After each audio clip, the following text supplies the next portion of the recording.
What if Deku was reincarnated to Konosuba? How would this change everything?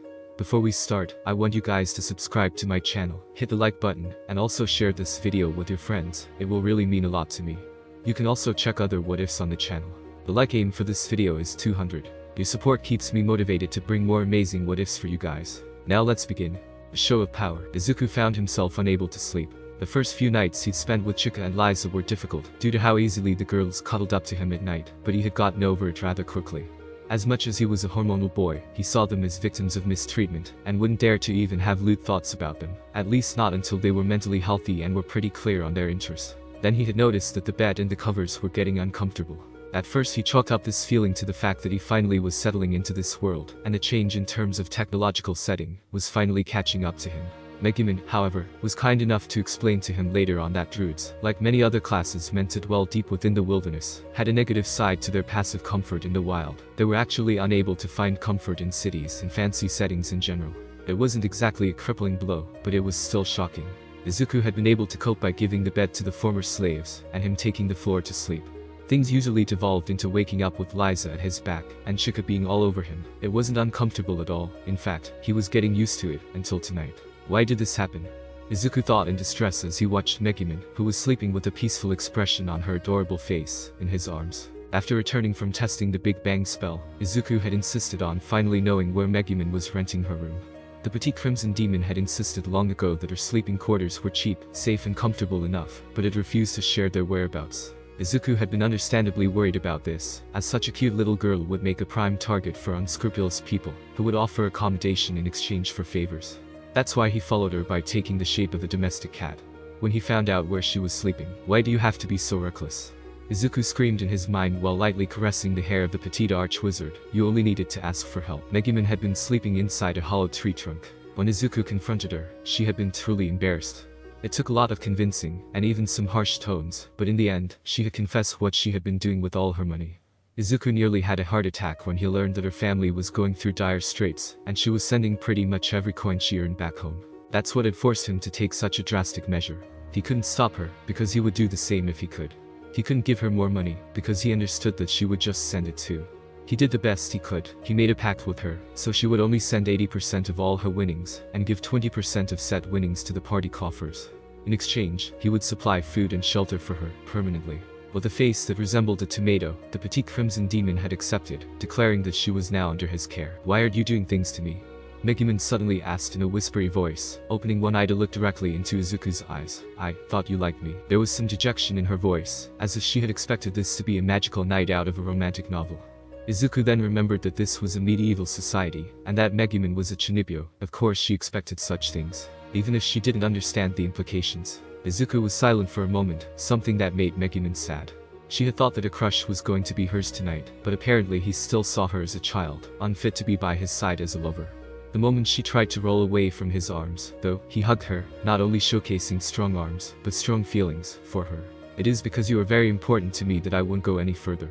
Izuku's whisper carried love and care, something that the explosive girl had no previous experiences with. "Neither you, nor I, are ready to commit to each other on such a deep level. We need to grow a little more." Megumin smiled, understanding that she wasn't being rejected.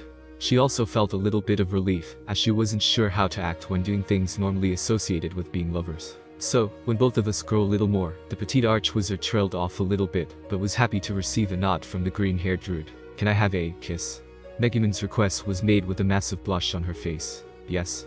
Izuku managed to reply without stuttering. However, his face resembled a tomato, and when he leaned forward and kissed the girl on her forehead, she too blushed as deep as he did. As the adorable girl in his arms nuzzled against his chest, preparing to sleep, he couldn't help but wonder what his mother would think of him. The next day, the day started on a rather odd standing. On one hand, awakening while being embraced by three beautiful girls was both elating and embarrassing. On the other, the smug smile on Megumin's face at seeing his expression at awakening in such a way gave him the shivers. "Izuku, Izuku." The clock called, sounding way too friendly for Izuku's liking. "You look really well today." Megumin had boldly stated that she didn't mind sharing him with Chika and Liza. However, she had tried to be menacing when demanding no more girls between them. Izuku, of course, had vehemently refuted all notions of having a harem. He was understandably confused when the explosive arch-wizard nodded with a smile. "Did something happen?" Izuku asked in concern. "Are you in trouble?" going to the guild to have breakfast with his girls. Izuku was understandably worried about the behavior of the ex-goddess. Of course, he wanted her to change her ways and be more agreeable and ready to help, but he wasn't a fool. Such changes didn't happen overnight, much less after so much complaining about their daily routine. I told you he would see right through you. Darkness said as she continued with her breakfast. Alright. I need your help. Aqua quickly conceded, taking a rather distressed look. My cute worshippers are in trouble. Darkness just rolled her eyes at what she was sure were delusions, while Megumin and Chika gave the blue-haired archpriestess deadpan looks. They knew she was the actual goddess, which made her attitude all the more unbearable. Then Aqua produced a quest petition. Okay, let's see. Izuku gave the paper a cursory read, quickly accompanied by Megumin, as she was curious about the possible problem. 50. There was a moment of silence as Izuku processed the petition. Megumin just stared dumbfounded at the paper. No? Izuku deadpanned. The petition was ludicrous. The money requested was way too much, so much in fact, that it reeked of a scam. But my cute worshippers. The claw screeched as she jumped over the table to grab Izuku by his collar, shaking him for added effect. You have to help me help them. Dummy. Liza nearly shouted as she grabbed the archpriestess by the back of her dress, unintentionally lifting her skirt a little bit more than usual, while removing a claw from her master. Back off. Now, left to stand on her own again, the former goddess began to sob. Megumin and Chika gave her a deadpan look, again, and even Darkness shook her head at the scene. Why? Sob, won't, sob, you help, sob, my worshippers. The claw's tears were quite convincing, perhaps because this time Izuku could tell they weren't just for herself, but for others. The claw, Izuku's voice earned attention, for he sounded kind and caring, while not being any less serious. Can't you understand what you are asking for? The simple and clear question made the archpriestess look down. Of course she understood, but she couldn't stay there and do nothing. 50 million Eris wasn't a small sum of money, not by any stretch of the imagination, and even a noble like Darkness would not throw such money around so lightly. Izuku doesn't have that much money. Even if he had it, he still needs to cover rooming and food for 4 people. Megumin joined, fully supporting the druid. We all get that you want to support your cult, but there is a limit to how much we can throw away to help strangers. In addition to that, the Axis cult won't be thrown out of the city. They will only lose their temple, which means they will have to return to preaching in the plaza, and at the small shrines like in the old days. Darkness further explained, but then she frowned. Wait. Why does Izuku have to provide for 4 people? That's not the point. The claw's screech was loud enough to drown Darkness's last question. My cute worshippers have done nothing wrong. It's unfair that they have to pay that much of a tax to have a temple. There was a moment of silence at the table as the claw's true sorrow was being felt. The pain in her heart was genuine, and as much as Izuku had begun to dislike her and her attitude, he was still a hero at heart, and the idea of finding a solution to such a problem was beginning to take root in his mind. There may be a way, Izuku started, just to be immediately tackled and hugged by the waist by a crying archpriestess. I'll do anything. The claw's scream earned quite a few stares, especially from those who had dirty minds. Blue-haired dummy. Liza was quick to lift the ex-goddess from her master's lap. Don't touch. As I was saying, there may be a way, but it'll require compromise. Izuku returned to his speech, carefully eyeing Megumin's worried expression. First of all, Darkness. Do the tax collectors take material goods as payment in lieu of money? The question was strange, as none of the girls thought the young druid could possess something so valuable. Megumin, however, was privy to some of the things that Izuku had been doing on his free time. The wine was a success, and it had an interesting property, as it was capable of increasing the natural recovery of the drinker's mana. It wasn't by much, but it was nearly half of what the expensive mana potions from the guild could provide. Then there was the unintended byproduct, as the resulting pulp from the berries made for an excellent base for health potions, that while not as good as the standard ones, were cheaper, and thus, more accessible to low-level adventurers. It is possible, Darkness strolled on, not sure how this information would help in this situation, but you need the items appraised by the guild first. Well, here is the deal. Izuku said, earning the full attention of the blue-haired girl. Along with my savings and the party coffers, we have a total of 30 million Eris. Megumin and Aqua gasped at such a number, as it was more money than they ever had on their hands. There's a chance that the wine and potions I've crafted during the last week can provide the rest.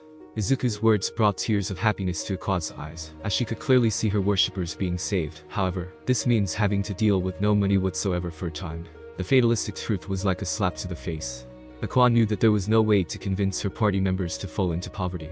Talking Izuku into parting with his personal savings and crafted beverages was not exactly a difficult task, as the budding hero would do anything to help people. The others, however, was another story. The coffers were something that Izuku had invented, and was becoming popular amongst adventurer parties. It was a system that, for a modest sum of money, allowed the adventurers to keep their valuable money and items within the walls of the guild, making it easy to save money for paying rent, procuring meals, and to afford services that would otherwise make for awkward moments when making monetary transactions. Izuku's payment for this innovative idea was to have his coffer free of charge. Since he didn't have to pay the upkeep, it had become the party coffer, making the money there double safe, because only he could access it. This was also the reason Aqua had no say in it, because she preferred to keep the money herself, so she could spend it in whatever way she pleased. Meaning that it would be very rude for her to propose using that money for anything that would only benefit her.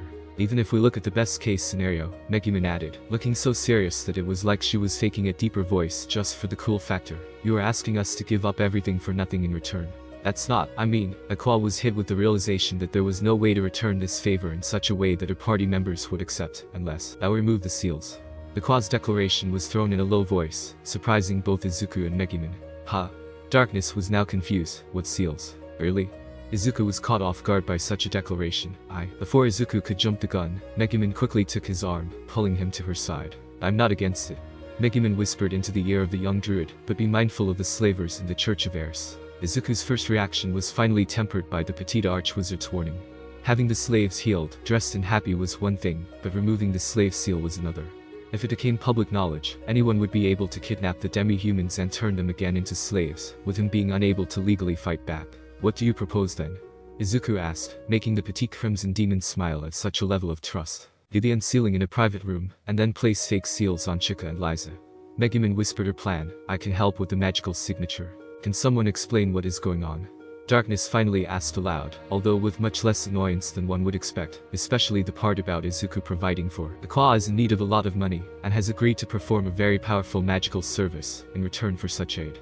Megumin quickly interrupted the blonde crusader, who looked a little confused still. Also, I'm now living with Izuku. What? Darkness shouted in shock. How did that happen? Darkness. Izuku's voice quickly caught the attention of the masochistic blonde, who was in dire need of an explanation. 10 million Eris from our coffer belong to you, and I'm not touching them without your permission. That's why I'm asking you to lend them to me this time, and I promise that I will repay you as. Izuku couldn't finish his plea as the distressed crusader slammed her fists against the table. Take what you will. Darkness's uncharacteristic shout was powerful enough to get the attention of everyone in the guild. Just explain already what's happening between you and Megumin. Suddenly, Darkness wasn't the only one interested in the relationship between her leader and the shortest girl in the group. A couple of hours later, Izuku looked at his new magical contract, which bound the archpriestess to him. He wasn't as happy as he should be, but he guessed there wasn't much more he could do to ensure she just wouldn't run away. Due to the nature of the transaction, Izuku couldn't force her to directly write the magical service she had promised in the first place. Besides, all contracts of such caliber had to include an equivalent monetary compensation, in case the first clause couldn't be fulfilled. Not that he believed the ex-goddess could suddenly produce 50 million Eris, and he was pretty certain she wouldn't last more than a single day, getting 90% of her winnings redirected to the party coffers. And here I thought there was still some hope. Darkness's lament managed to distract Izuku, who almost pitied the masochistic crusader. When Megumin started to explain her current situation to the blonde pervert, Izuku had become nervous, because she was a chunny, meaning that she could easily say things that could be taken out of context. Instead, she had been quite clear, describing that she was just sharing a room with him, and that she was sending most of her money back home. That didn't stop rumors to spread about some sort of romance between him and the petite archwizard. It's done. Bakwa said as she returned to the table, looking happy, grateful and hopeful. I made sure there were no mishaps. Megumin reported, even giving a mock salute to show how seriously she took this assignment. The guild has the money, and it'll be transferred to the priest of the cult today. Izuku gave a sigh in return. He came off as paranoid to his party members at first, but when he explained that moving that much money would always gain attention from thieves and other criminals, they agreed to have things move as silently as possible. I know you want me to honor my end of the deal, but Aqua suddenly spoke, dragging on her words as she took in the steely stares of her companions. Do you mind if we take a quest first? We kinda need to rent a sealed room for the service, you know. Seems reasonable enough. Izuku replied as the others nodded. As they began to stand so they could prepare for a quest, Chika suddenly tugged on Izuku's sleeve. Once she got his attention, she got even closer to his ear. If Chika is set free. The black harpy started, sounded way too nervous. Can Chika stay with master? Izuku simply gave her a smile. Chika, Izuku started as he had patted the avian girl. You and Liza can stay with me for as long as you want. The happiness radiated by the slave girls nearly blinded him, making him truly happy. A couple hours later, at a nearby lake, the quest was a simple one, to purify the lake in order to increase the quality of the town's water. The Claw had volunteered to do the heavy lifting this time, although by that she meant sitting inside the lake for half a day. Izuku saw this as a show of goodwill, for she insisted on not keeping the reward, as it would be used to rent the sealed room for the ceremony of liberation. The leftovers were going to pay for a large room for the night, mainly to save money, while they recovered from the stunt of saving the Axis cult. Izuku, however, had a different proposal. From where I come from, heroes are known for having final attacks, or special moves. Izuku said as he faced the still lake, murky waters staring back in defiance. I intend to be a hero, one day. While Darkness considered the sentiment as cute, Megumin, Chika and Liza looked at the young druid with sparks in their eyes. The demi-human girls adored their master, and his heroic disposition. Megumin couldn't wait to see what her crush would create with his otherworldly knowledge. I will need some protection if the brutal alligators decide to attack me to keep their murky paradise. Izuku said to his companions, everyone nodding in understanding and support. Also, if this doesn't work, not a word, okay. Izuku's bashful request earned a couple of snorts, but no rebuttal. Megumin knew what he was going to do. He was going to attempt spellcrafting via the druidic traditions. Druidic spells were, according to the records, much easier to craft due to the basis of each effect being clearly ingrained in the minds and hearts of the druids, unlike the formulae that wizards had to follow.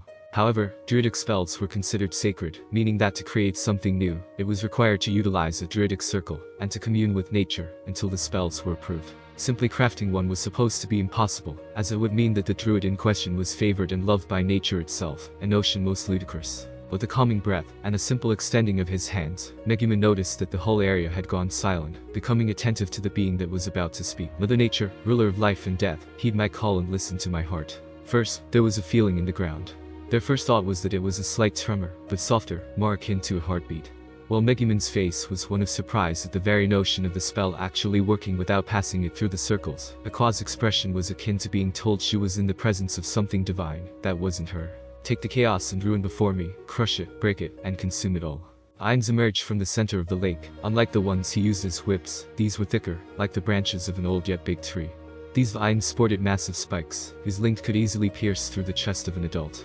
Not only were they numerous, they were also shiny, almost metallic in appearance. Throw it all into the spiraling cycle of life, twisted and molded until beauty blossoms again. Before everyone's eyes, the spikes on the vines began to glow. The vines began to move, spiraling and twisting, moving around each other. Water began to follow the vines, running like rampaging rivers all along the verdant limbs. The glowing spikes were feeding on the impurities of the water and the soil, absorbing and twisting their composition to generate only nutrients and pure energy. During the entire process, Izuku's arms had been thrown out to his sides. Then, as he looked at the rampaging vines, he brought his arms together, clasping hands in a loud and violent fashion. Genetic World Tree. In an instant, the vines came crashing together, twisting and knotting against each other, fusing until they became a single structure. The water that was running along the vines was forcefully spat upwards. For a moment, the lake seemed nearly empty, with only a large tree in the center. The tree was unlike anything that the party had seen in their entire lives. The trunk, while standing perfectly straight, had its bark showing a twisting pattern. The bark itself had a shiny, nearly metallic look to it. The top of the tree was full of branches that freely twisted all around. The leaves, though, seemed like they were made of bronze. Then the water fell like a downpour, accidentally bathing the girls and the druid in the process. Neither could complain though, as the water was pure, fresh and felt like the waters of a healing spring. Spellcraft successful. Druidic branch of magic updated. Spell registration. Izuku's Genetic World Tree. I guess that's a success. Izuku asked as he turned to look at his companions. Right. Everyone was soaked, but the looks on their faces had nothing to do with their clothes being drenched. White eyes full of disbelief looked at the young druid, as if they couldn't process what they had seen, or the results of what had happened. And you admonished me for overdoing it. Megumin asked with a smug voice and grin, making Izuku scratch the back of his head. Don't you know that what you did is basically the dream of every druid? Izuku was aware of the fact that druids saw the creation of their own tree as the maximum expression of their connection to nature. He just wasn't sure that the end result of his spell counted as such. Heresy. Aka cried in shock, unable to deal with the envy she felt at the moment. Izuku didn't just make a tree grow out of nothing. He created a new form of life while purifying an area. It was something she couldn't do. This shouldn't be possible. Is it the fabled iron tree? Darkness asked, wondering if it would be safe with the dwarves and elves of the city, wanting to get their hands on it. Master, is a god. Chika couldn't contain her desire to praise her dear master, for even she could understand that the green-haired teen had outdone so many people with this miracle. Now you are turning them into heretics. The claw screamed again, going hysterical at the mere thought of this simpleton gaining a cult of his own. Stop it. Now. Let's just calm down, and Izuku tried to defuse the situation, but when he tried to take a step toward his companions, he felt lightheaded and stumbled a little bit. Master. Liza shouted as she rushed in his aid, showing speed that belied her massive muscles. I'm okay. Izuku replied as he was suddenly being embraced by powerful arms. I'm just not used to spending that much mana on a single spell. As Megumin and Chika were clustered around him in worry, and Liza refused to let go of him, Izuku began to wonder how his adorable Crimson Demon companion managed to drain all her reserves with her explosion magic, and find it fine. His spell had just consumed nearly 70% of his mana, and he already felt the consequences of such massive consumption. Maybe it was because he had been using only low-cost skills all this time. Back at the guild hall, much later, Izuku felt good. After spending some time with the picnic, calming a quad down, and enjoying some berries and roasted fish, the party had made their trek back to the town, finding no opposition worthy of note. The quest reward had already been spent in paying for a large bedroom with 2 double beds, some food for night snacks, and a bottle of cider to celebrate. Then Izuku realized he was going to spend a night in a room full of beautiful girls. He didn't freak out on the outside, but still got nervous. "Are you ready, Aqua?" Izuku asked. "More to fight is now escalating nerves. We have all we need, right?" "I'm ready," Aqua replied, looking a bit cross now that she had to uphold her end of the deal. "Yes, we have all the materials," Megumin added while holding a bag with special inks and brushes. "I guess it'll be better if I simply don't look," Darkness said as she took another sip of her beer. "As much as I enjoy taking punishment, I will never allow myself to become, you know what." The unspoken word was well known by the group, and the main reason Aqua flinched at the mere idea. In a few more minutes she would perform a heretic act against her very own faith, but she was determined to endure it, because it was going to be performed as payment for saving her cute worshippers. "Thanks, Darkness." Izuku's sincere words made the blonde crusader blush. "I promised that I would pay." Whatever else Izuku was going to say was drowned out by a scream. "Lady Goddess." The entire party turned to the guild's entrance, just to see a young man wearing a full set of plate armor, painted blue with gold trim and an avian motif on the chest. His dirty blonde hair was adorned with a golden tiara-like headpiece, and his blue eyes were a strange mix of sparkling and shock. "Do you know him, Aqua?" Izuku asked, not immediately thinking that there could be a problem with the newcomer. "Nope," Aqua answered, seemingly unconcerned or uninterested with the newcomer. "His face and voice don't ring any bells." "Well, he seems to know you," Megumin chimed in, pointing at the now approaching armored man. "Lady Goddess." The young man spoke again, still loud enough to catch the attention of the other adventurers. "What are you doing here?" While the young man was starting to become a concern with how loud he was, the 2 girls he arrived with were deeper worry. While young, and admittedly scantily dressed, their eyes denoted what Izuku feared the most, intolerance toward his demi-human friends. "Huh?" Aqua was on the verge of taking a step back from the approaching guy. "Do I know you?" The young man stopped dead in his tracks. He seemed full of concern at first, but then smiled. He reached for his sword, trying to act as non-threatening as possible, but Darkness and Megumin still gripped their gear in preparation for a confrontation. To the side, Izuku noticed that Chika and Liza had tensed, ready to resort to violence if there was need for it. No one noticed that Izuku himself had a pair of thorny vines ready to use. "It's me, Mitsurugi Kayaya." The blonde presented himself, showing the sword as if it was some kind of ID. "The Mitsurugi Kayaya you gave the cursed sword Gram to, and entrusted to save this world." There was a moment of silence as no one knew what to say. Aqua didn't seem any closer to recognizing the guy, even as if he seemed to be another reincarnated. The now identified Kayaya seemed unable to think that he was of no relevance to the ex-goddess. "Ah!" Aqua shouted while slamming her right fist into her open left palm. "Yes, it's you. Sorry, you won't believe how many I met before you." Aqua's sudden enlightenment couldn't fool even Liza, who fixed the arch-priestess with a deadpan stare. The others just rolled their eyes at the obvious fake recognition. "Thank goodness you remembered." Kayaya seemed to believe her though, much to the annoyance of the group. Izuku wasn't really worried about the armored young man though. He was more concerned about the 2 girls that hadn't stopped whispering to each other, while throwing looks of disgust toward his party. After hearing the rumors himself, he wasn't naive enough to believe they were just judging the attire of the girls on his team, but connecting the dots and getting to the worst of conclusions. "As glad as I am that our esteemed arch-priestess has been reunited with someone from her past," Izuku interrupted the moment, managing to stop the 2 girls as well. "Don't you think that calling her goddess is too much?" While Chika and Liza nodded furiously, happy to stand in defense of their dear master, Megumin quickly caught on to what he was trying to accomplish. "Don't you know that there are likely zealots around here?" Megumin's voice carried all around, succeeding in being heard. "You could make one of them stab our friend here, just because they thought you were being serious." Kayaya winced as it finally clicked in his mind that his beloved goddess may be here as part of an incognito mission, and he was hindering her progress. "Yeah, you are right," Kayaya replied as he sat at their table, uninvited. "I'm sorry for overreacting." "Do they know?" Izuku whispered to the blonde as he sat by his side. "The truth about you and Aqua." Kayaya seemed lost at first, until Izuku gestured at the 2 girls accompanying him with his eyes. "Girls, I'm sorry for bothering you, but can you report our success to the guild attendant?" Kayaya's request was immediately answered with a squeal of acceptance. A moment later the girls began to head in Luna's direction, now arguing about who would be the one to make the report. "Darkness, could you?" Izuku began to ask, trying to be kind about his request. Darkness didn't allow him to finish, standing up on her own, with a steely look of determination in her eyes. "Of course," Darkness replied as she dutifully marched in the same direction as the girls. She may not be the smartest woman in the group, but darkness had been aware of the ill disposition of the two followers of the newcomer.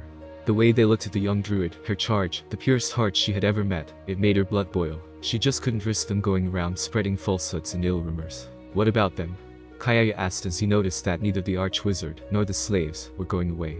They know the truth. Izuku replied, throwing a look that spoke of confidence and trust to his girls, and are trustworthy. With that, Kayaya let out a tired sigh before he demanded answers. Izuku then spent 10 minutes explaining his story, cutting out the parts about his misery, and trying his best to properly explain why Aqua had to tag along. The blonde swordsmaster looked cross at the information given, and while he couldn't exactly blame the young druid for Aqua's presence on this world, he was incensed at the way Izuku treated his beloved goddess. I understand. Kayaya stated as he stood up, moving a couple of steps away from the table. Then he turned and pointed at Izuku in an overdramatic fashion, but I can't stand this. Izuku and Megumin were at a loss of words, as they couldn't understand the sudden harsh tone. Stand what? Izuku ventured to ask, hoping to be able to diffuse any potential hostility. Your treatment of my dear Lady Kwa is intolerable. Kayaya's voice began to increase in volume, gaining attention again from the other adventurers. I demand you release her so she can join my party. What now? Kwa asked as she felt a shiver running through her spine. She was used to being worshipped, receiving declarations of love from her worshippers, and even took pleasure in knowing that she incited lewd thoughts in some of her younger followers. But this guy sounded creepy as hell. She is not my property. Izuku replied, calmly, while taking a bite of the fried frog he had ordered. She is, and always have been, free to come and go as she pleases. The blonde swordsmaster was taken aback by the sudden declaration, unable to believe that it would be so simple to wrestle. What was the greatest of the divine gifts from this boy? The Kwa has always been free to leave the party if she felt that Izuku was not an appropriate leader, or if she felt mistreated. Megumin added, taking small cute bites from her cabbage stir-fry. She still has a debt to pay though. What debt? Kayaya asked with narrowed eyes, while at the same time Aqua winced upon being reminded of that part of the deal. Well, Aqua began as she fidgeted. I kinda asked them to lend me 50 million Eris, but it was for a noble cause. I have no doubt of it, my dear Lady Aqua. Kayaya's assurance only brought another shiver to Aqua's spine. Aren't you ashamed of yourself? Will you demand the money back from such a noble and pure? Yes, I will. Izuku interrupted the boy, getting rightfully annoyed at his attitude. It was a lot of money, and I have mouths to feed, and shelter to provide. Kayaya was about to ask why that was important, until he finally recognized the girls as demi-humans and slaves. The kingdom of Belzerk was known for its kindness to slaves, making it expensive to even have one, let alone two, but their mere existence made it easier to see the druid as an evil individual. I see, the blonde swordsmaster said in a low, trembling voice. Then I challenge you to a duel. Izuku didn't know it at the time, but this event was going to mark him for life. The cheater, the kingdom of Belzerk was renowned for being fair, just, and somewhat tolerant to unconventional ideologies. This assessment was most obvious when taking a look at the religions based on the goddesses, Eris and Aqua, the sovereignty given to the clan of Crimson Demons, and of course, their questionable kindness to demi-humans. While many countries had asked about why the empire, which was considered the strongest nation, remained on such friendly terms with Belzerk's royal family, few actually understood why it was vital for the world to allow the kingdom to operate with such absurd freedom. They produce heroes. The first hero, and every single one of them after him, came from Belzerk. This fact resulted in several unwritten treatises that all nations held with the royal family. One of such included the oath to never start a war with the kingdom, due to the production of heroes being the most important resource for the world. This oath extended to nearly prohibiting duels from happening, especially between promising adventurers. Leading to now, then I challenge you to a duel. The entirety of the guild hall had fallen silent. Dozens of startled stares were now directed towards the two young adventurers. One was known as the Ace of Axel, a promising young swordsmaster with a powerful relic weapon. The other was commonly referred to as the Rising Star of Axel, a quirky druid wielding strange magic.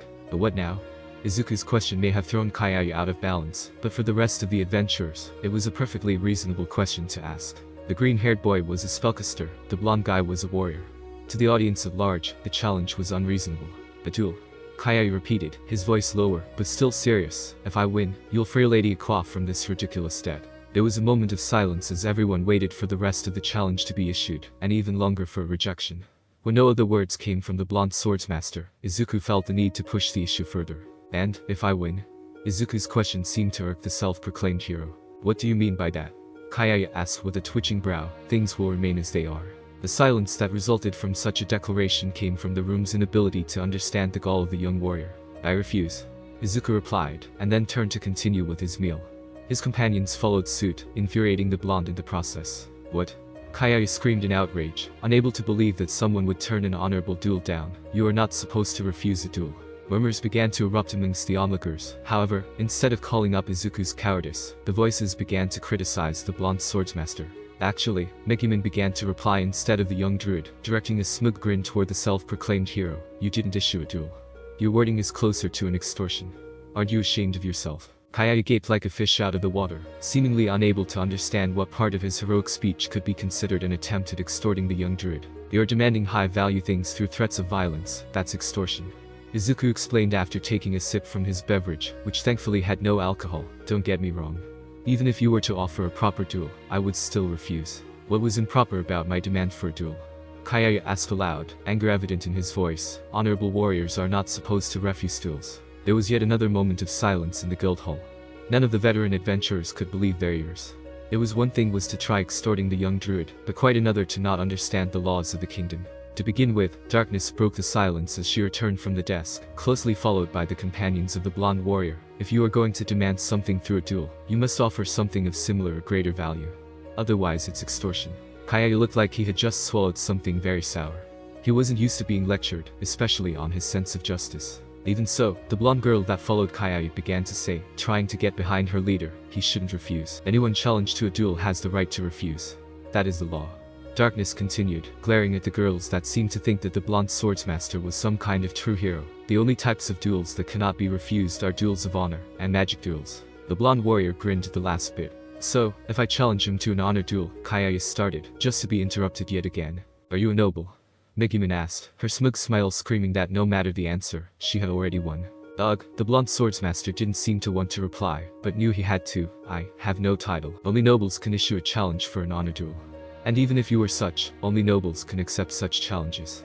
Darkness's explanation finally killed the mood, leaving Kayaya with a face of defeat, and Izuku with a grateful smile. Darkness felt something swelling inside her chest. The feeling of being useful was making her feel so good that she could hardly describe it in words. Then someone else decided to join the conversation. He can still issue a magic duel. The Kwa spoke, earning shocked faces from all around her. Most people believe both individuals need to be spellcasters, but it only requires them to be able to cast at least one spell, regardless of potency.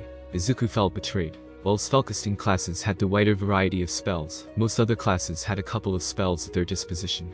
There were minor tricks, utility spells, and tiny attacks that paled in comparison to those of clerics, wizards and druids. But they had them. One quick glance at Kayaya, and Izuku knew that the duel was now unavoidable. The smug hero was sliding his fingers around his adventure card, obviously selecting a minor spell to be able to proceed. 2 hours later, outside the guild hall, the crowd gathered outside the hall was restless, but not happy. Izuku and Kayaya were about to duel. One was a druid, the other a swordsmaster. It was unfair, and everyone was worried. Do you two understand the rules? Luna asked aloud, feeling sick that she was the one forced to officiate the duel. It had been sickening enough to deal with the contract of said duel.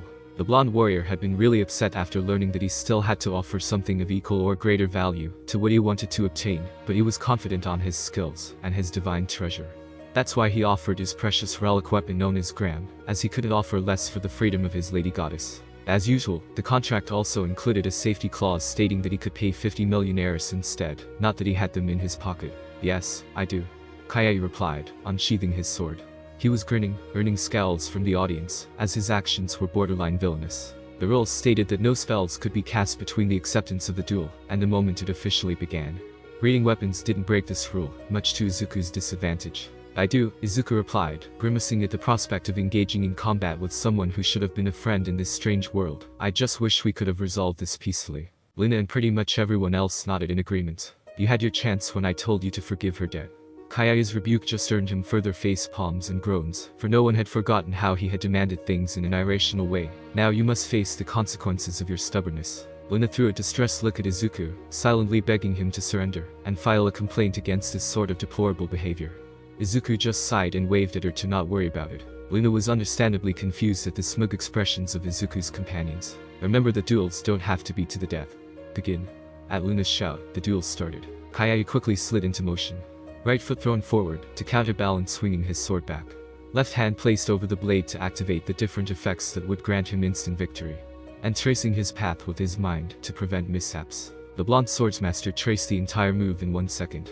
He intended to blindside the foolish druid, hitting his head with the flat of his sword, so the duel could end instantly and without bloodshed.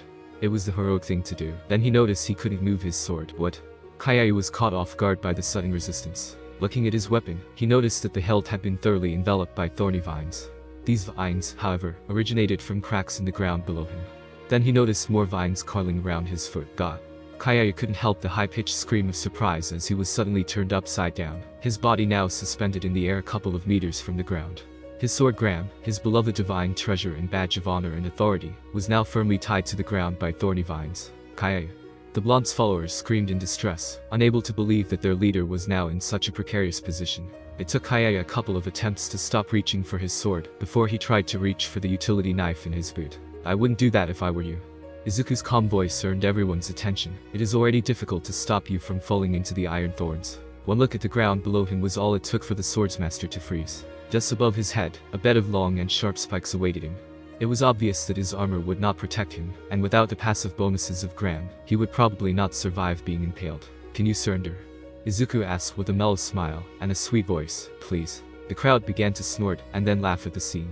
While druids were indeed spellcasters, their spells were more in line with active skills, making them closer to martial classes than magic ones.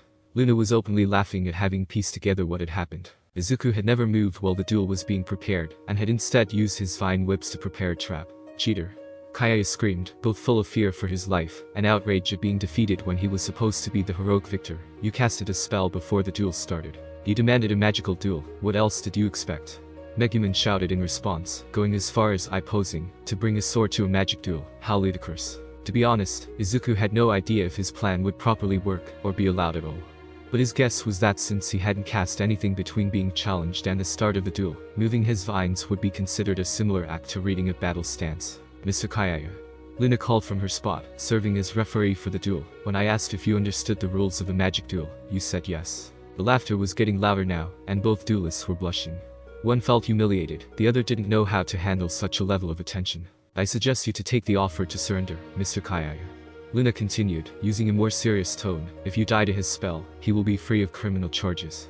And your party members will inherit your debt. Izuku winced at that, nearly deciding to retract the iron thorns. Magical contracts were brutal when enforcing their contents and clauses. Kayaya glared at Izuku for what felt like hours. His eyes screamed that the Verdinet was a cheater, a coward, someone without honor, a villain. In the end though, he surrendered. Deprived of Gram, and in a position where the only other option was a painful death, he decided to live to fight another day. When Izuku placed him down though, "You little," Kayaya snarled as he marched toward Izuku, his intentions obvious, even if he wasn't wielding a weapon against the druid. "Don't you dare." Darkness shouted as she jumped between the blonde warrior and her charge. Seeing the beautiful crusader brandish her blade at him like he was the bad guy gave Kayaya pause. Unfortunately, his followers had a different idea. "How dare you tarnish Kayaya's image?" The blonde girl screamed as she appeared behind Izuku, brandishing a short sword. The thief had used the skull arc, and then decided to go for a sneak attack. Izuku had been blindsided, but Liza hadn't. Crunch. The sickening sound seized everyone's attention, justifying that the weapon had been reduced to shards. Liza had moved so fast that no one had noticed her blur into motion, and used her unbelievable powerful jaws to shatter the sword like it was a toothpick. By the time the blonde had a chance to react to the destruction of her sword, Liza had moved again, clasping the thief's neck with her reptilian hand. Being held high, the thief couldn't find sufficient leverage to ease the pressure on her throat, so she started to asphyxiate. Liza didn't seem to care in the slightest, limiting herself to growl at her captive. "Wait." The other girl tried to intervene, but was quickly slammed into the ground face first. "Chika suggests you don't move." The black harpy was quick to say, her foot spread over the back of the girl's head with her wicked talons easily digging through the nearby stone and dirt. "Chika's talons are sharp and hard. You don't want to get caught by Chika's talons by accident." The girl couldn't even scream as her eyes locked on the frightening scythes that were holding her down. About an hour later, inside the guild hall, Kayaya and his party were currently sitting down at a table close to the counter. The three all had downcast looks of shame on their faces, assaulting a fellow adventurer right after having an unnecessary duel. Luna chastised the party of self-proclaimed heroes, making them wince at being told off about their crime. "If Izuku hadn't forgiven you, you would be stripped of your licenses, and your cards would be marked. Do you understand how severe that is?" Of course they understood. The mark the attendant was talking about would mean that they would be made outlaws, just one step away from having bounties over their heads. For Kayaya, that meant falling from the path of heroes, into the darkness of villainy. "Now I hope you have the payment for your loss." Luna's words brought only dread to the assembled party, who had just cashed in a quest. Magical contracts can be cancelled if both parties agree, but the contracts signed for duels, especially magic ones, cannot. Are you aware of the penalties that may be incurred if you try to cancel, or downright refuse to pay? The usual penalty, among mages, was having half of their mana cut, paying with their power for their stupidity. For those who didn't have enough mana, the results could be lethal. The party of 3 was really nervous now. They had a grand total of 50 million Eris at their disposal, but thanks to several deals with the blacksmiths, the rent of their high-class room at an expensive inn, and their overall tendency to spend large amounts of money between quests, left them with only a stark future ahead. And Kayayu wasn't just going to hand over Graham. The best-case scenario had them looking forward to 3 months of sleeping in the stables and eating just twice a day. We can pay with services, right? The blonde girl suddenly asked, earning a raised eyebrow from the attendant. Inside a private room, the ceremony of liberation had been a success, with the abhorrent seals that marked Chika and Liza as slaves now gone. No longer would they have to fear dying if they were separated from their master. No longer could a single command activate a source of indescribable pain. They were free. Even if they only wanted to remain in close proximity to their dear Izuku. Izuku didn't know where to look. It's done. It's finally over, Izuku muttered, more like a stutter, his eyes glancing everywhere in the room, except at his demi-human friends. Now you can. Megumin was quick to interrupt, her adorable pout and rosy cheeks betraying her seriousness. Now it's my turn to work on the fake seals, Megumin said, quickly setting the ink and pencil down. Let's start with Chika. Izuku grunted, feeling exhausted, though he wasn't actually doing anything in terms of the seal removal and Megumin's fabrication. Resisting the impulse to ogle the naked bodies of the ex-slave girls was getting harder. Especially with set girls doing absolutely nothing to shy away, try to cover themselves, or even say they were uncomfortable. The only other one sharing Izuku's unease was the petite arch-wizard, who couldn't quite hide her envy at looking how well-developed Liza was, hence why she started with Chika, who was just as flat-chested as her. That tickles, Chika said with a smile, having the fake seal drawn on her chest. Can I leave now? The Kwa asked, looking defeated upon having to perform such a heretical service. I feel like drinking myself into oblivion right now. The Kwa hadn't expected Izuku to win the duel. She had intended to escape from her contract by having the other guy win with his divine sword, but the little druid had a knack for thinking outside the box. She still hoped that the swordsmaster had really meant to take her out of Izuku's party, because she wanted to be pampered, not worked to the bone. Do we still need her here, Megumin? Izuku asked, glad to have something else to focus on, besides the naked bodies of his girls. No, her part is done, Megumin replied, finishing with the fake seal on Chika's flat chest. Aqua, you can leave if you want. You may want to talk down that crazy guy before he attempts to do something equally idiotic. Megumin's voice accurately described how bothered everyone was. Izuku really hadn't wanted to engage in that duel, and when the time to cash in came, he even wanted to avoid the need to pay. Finding how unavoidable the magic contract was had turned out to be quite the low blow for the young druid, who felt like he had ruined innocent bystanders. All because Aqua seemingly wanted the duel to happen. I'll be going then, Aqua replied as she turned to walk away, before she stopped by the door. You really don't mind if I leave the party? Aqua's voice carried all her hurt feelings. She was a goddess, a divine being, meant to be worshipped by the masses. The idea of not having any importance for the group hurt, especially since both Izuku and Megumin knew her identity. You are, and always have been, free to go if you feel uncomfortable in our party, Izuku replied, neutrally, leaving the choice completely in the hands of the blue-haired archpriestess. I see, Aqua replied with a somber voice. Her body language spelled her intent. She was going to abandon the group. You're also welcome to return at any time, Izuku added, just before the brunette opened the door to leave. Aqua lingered there for a few seconds, but then departed the room. The atmosphere became lighter, and all the occupants let out a sigh. Izuku was actually sad, for he knew that Aqua was going to leave. He wasn't going to stop her, nor beg for her to return. He wasn't going to change to suit her needs, and he didn't expect the same from her. If she was happy in another party, then she had the right to choose that party over his. So, Megumin's voice broke the chain of thoughts that was tormenting Izuku. Which one do you like more? Izuku looked up at Megumin, who waved towards the demi-girls, purposely pointing at their exposed breasts. The smug smile told Izuku that there was no way out of this dilemma, and he couldn't possibly come up with the correct answer. That they were nude, and seemingly enjoying how he looked at their bodies, only made things harder for him. It's okay, master, Chika suddenly interrupted, giving little jumps in place as a show of happiness. You still keep us both, so you can choose who makes you happier.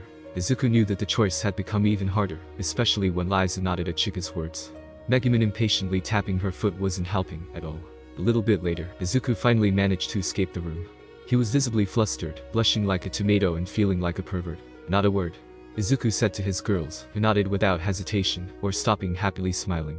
Once it became obvious he couldn't answer the impossible question, Megumin decided to push things further with a mischievous smile. Pushing Chika close to the blushing druid, she had requested that he take a closer look, and when Chika had agreed as such, she had taken his hand to grope the breasts of the black harpy. As expected of a virgin with great respect for women, he had tried to bolt away, tripping over his own feet, and landing face first, on Liza's breasts. The albino gator girl limited herself to patiently caressing his hair while he regained his footing. Izuku had developed a nosebleed by then, and his brain had nearly short-circuited when Chika decided that the instigator should join too. After all, the avian girl said she had already slept with him. Megumin soon found out that having Izuku's hands on her flat chest felt oddly satisfying and incredibly embarrassing. Not a word, Megumin repeated, blushing almost as much as the young hero. Chika and Liza, now fully dressed, acted like nothing weird had happened. Walking to their usual table, Izuku didn't fail to notice that their familiar archpriest-shaped headache was now absent. Izuku also didn't fail to notice that one of Kayaya's followers was occupying Aka's place. Hello. Izuku greeted as he sat down at the table, closely followed by his equally confused group. Did something happen? The question had been directed to Darkness, who was sitting there in stunned silence. It took several seconds for the perverted crusader to even begin to react.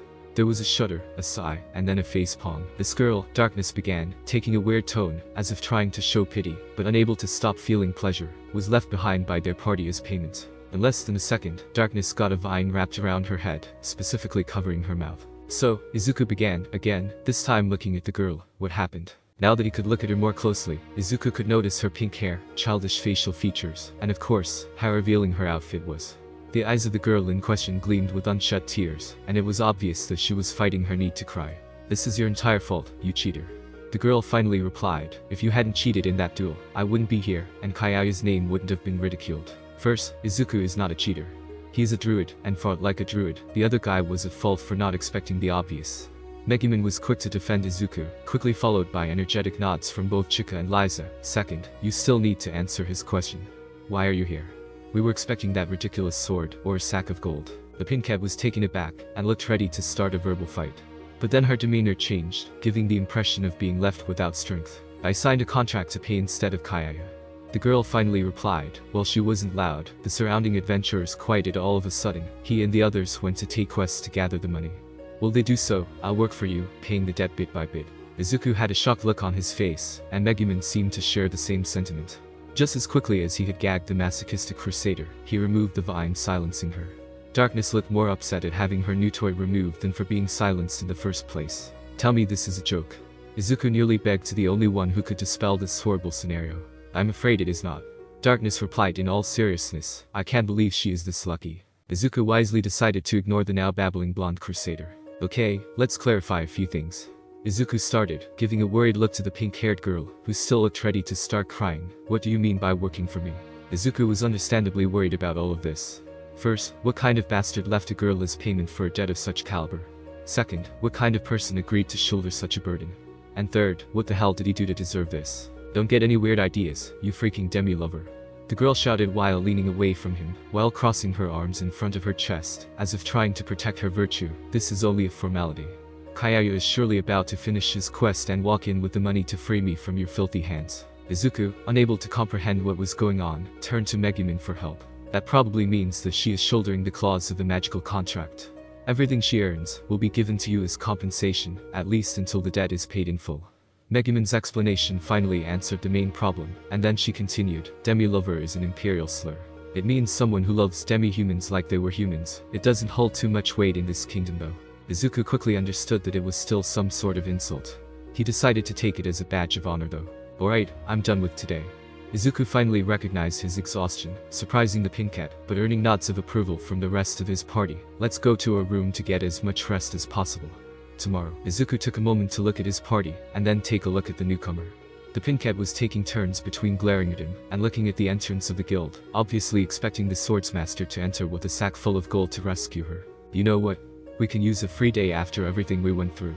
Izuku's words shocked his girls and the perverted crusader, who had expected yet another day full of work from their leader. Tomorrow we laze around and simply have fun together. Cheers followed his declaration. Izuku decided that no one should suffer for the aftermath of the duel. A duel that had left him scarred. No one had gotten hurt, arrested, or worse. And still, he felt dirty.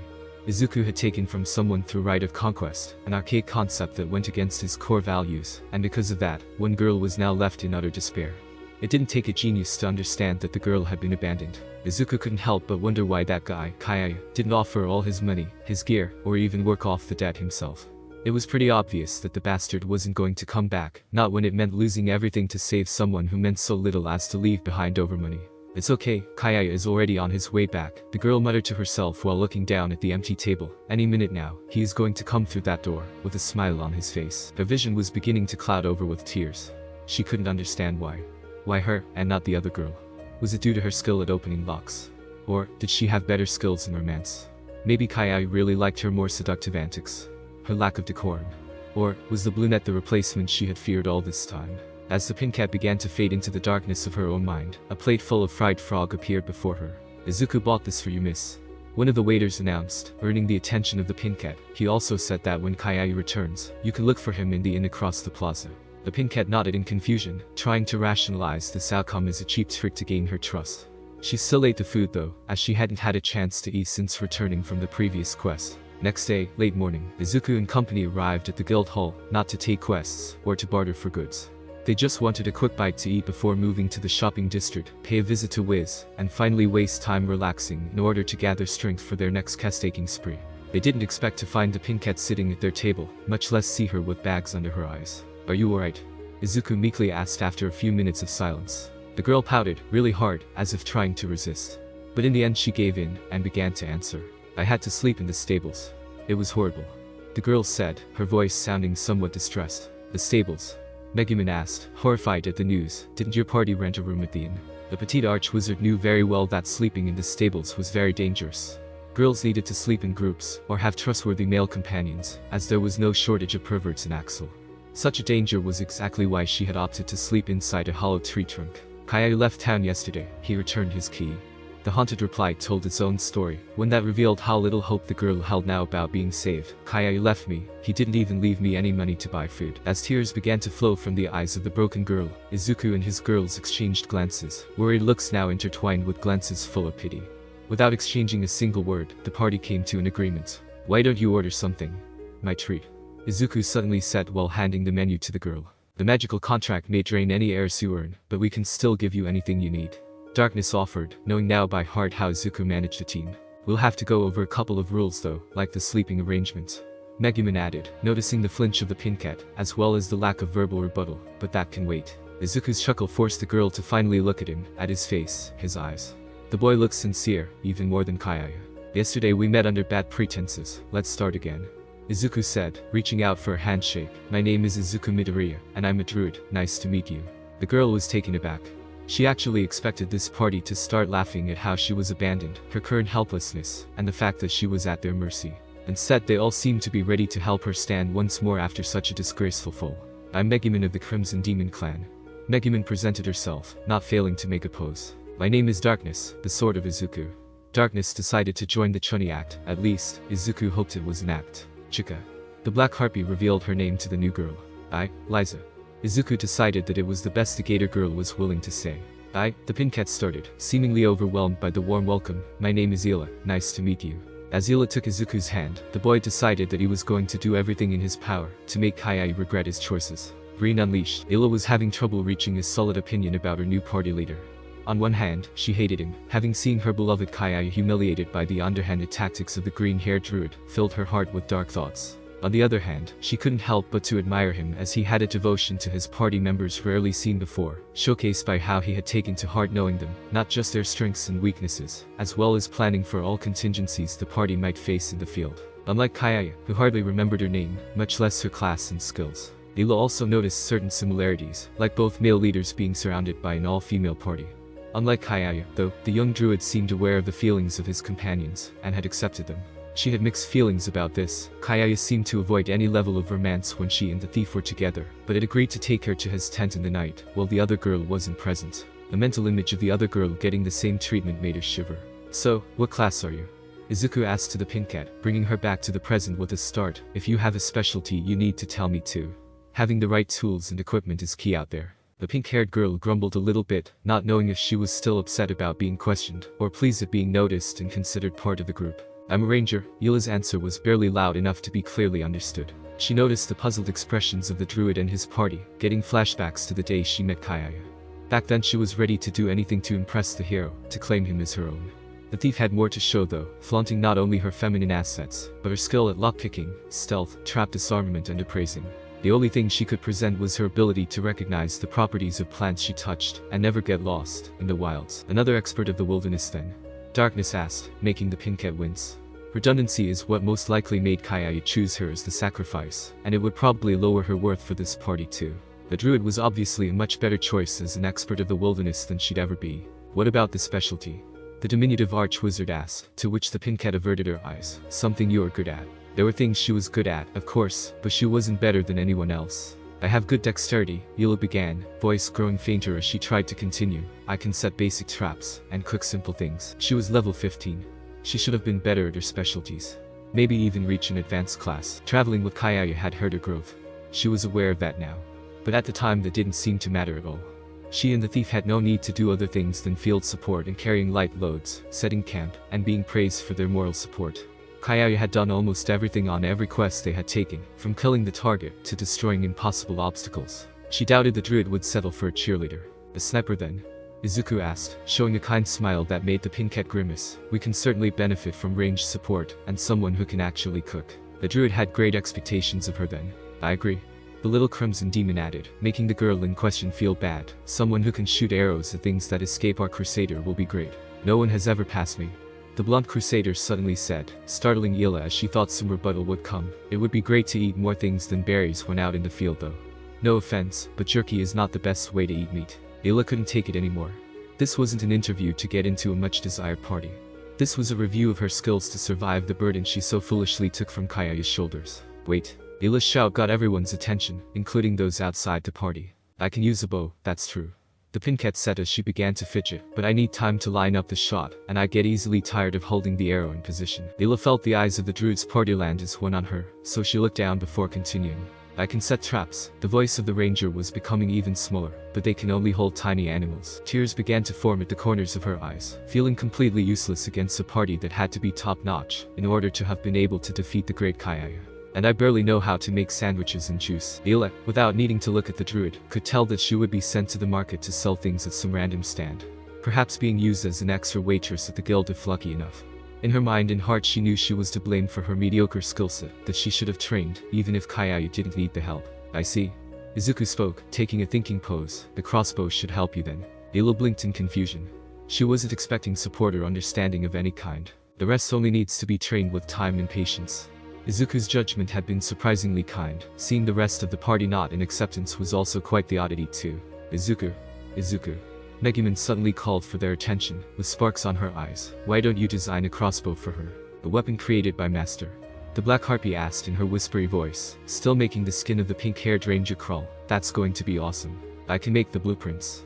Izuku replied, trying to downplay his skills, but I'll have to commission it with the dwarves. That statement confused Yula. The only ones who could make better bows than the elves were the druids, as they could command the wood and the core to take any shape and have any features they wanted. Making crossbows should have been within the skills of this particular druid too, so it made little sense to commission such a thing with the dwarves. Getting a mess kit would be useful too. Darkness added, her mind quickly remembering that while raw natural food was good, cooked meals were still better to her. No offense, but having proper cooked meals would be great if we get on a prolonged mission.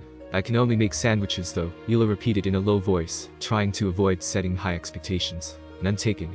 Izuku replied with a smile before he got serious. Now to address your accuracy problem, Darkness. The smile that was adorning the face of the blonde crusader disappeared, now replaced with a grimace. About an hour later, behind one of the blacksmith shops, in a small zone designated to test weapons, the young druid and his party members were gathered. Twack. Yula fired a light crossbow, scoring a rather decent hit on the target ahead. This is actually easier to use than a bow. The Pinket muttered as she reloaded the weapon, less tiresome too. Twack. Firing another bolt, and getting slightly closer to the very center of the target, she began to remember all the times Kayaya told her to take it easy and practice with the bow. To take her time, because he really didn't need her to grow fast. That, and he didn't need help fighting. Seeing her aim getting better, she couldn't help but to question Kayaya's wisdom. I know I told you that I love being humiliated. Darkness's voice forced the ranger's attention to shift away from her own training, but I refused to use something so unrefined. The blonde crusader no longer wielded a well-crafted long sword. Instead, in her left hand she was wearing a large round shield, while her right hand held a wooden club. Both items made by the green-haired druid. It's just for a test, Darkness. Izuku replied in a placating voice. Your weapon of choice requires you to allocate skill points into accuracy, due to its finesse and martial attributes. Maces and clubs only require your strength to be effective. The young druid seemed so meek that Ila couldn't help but to wonder how Kaiayu lost to him. As a crusader of Eris, I must maintain an image of elegance and discipline. Darkness began to say in a solemn voice, just to start waving the club in her right hand wildly. This is just barbaric. The club she was wielding wasn't just a shaped piece of wood. Izuku had created it by growing one of his vine whips, giving it an ergonomic handle, in addition to a uniformly and balanced hardened body that grew towards the head in a perfectly symmetric shape, all covered in wicked thorns, spread about in regular intervals and geometric patterns. And the shield.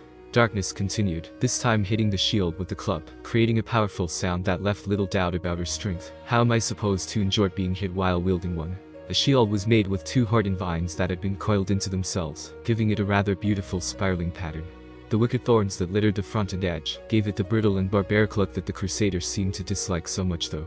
Ilo blinked a couple of times, trying to focus on the type of plant used to make the items. Darkness, you're a Crusader, you are supposed to use a shield.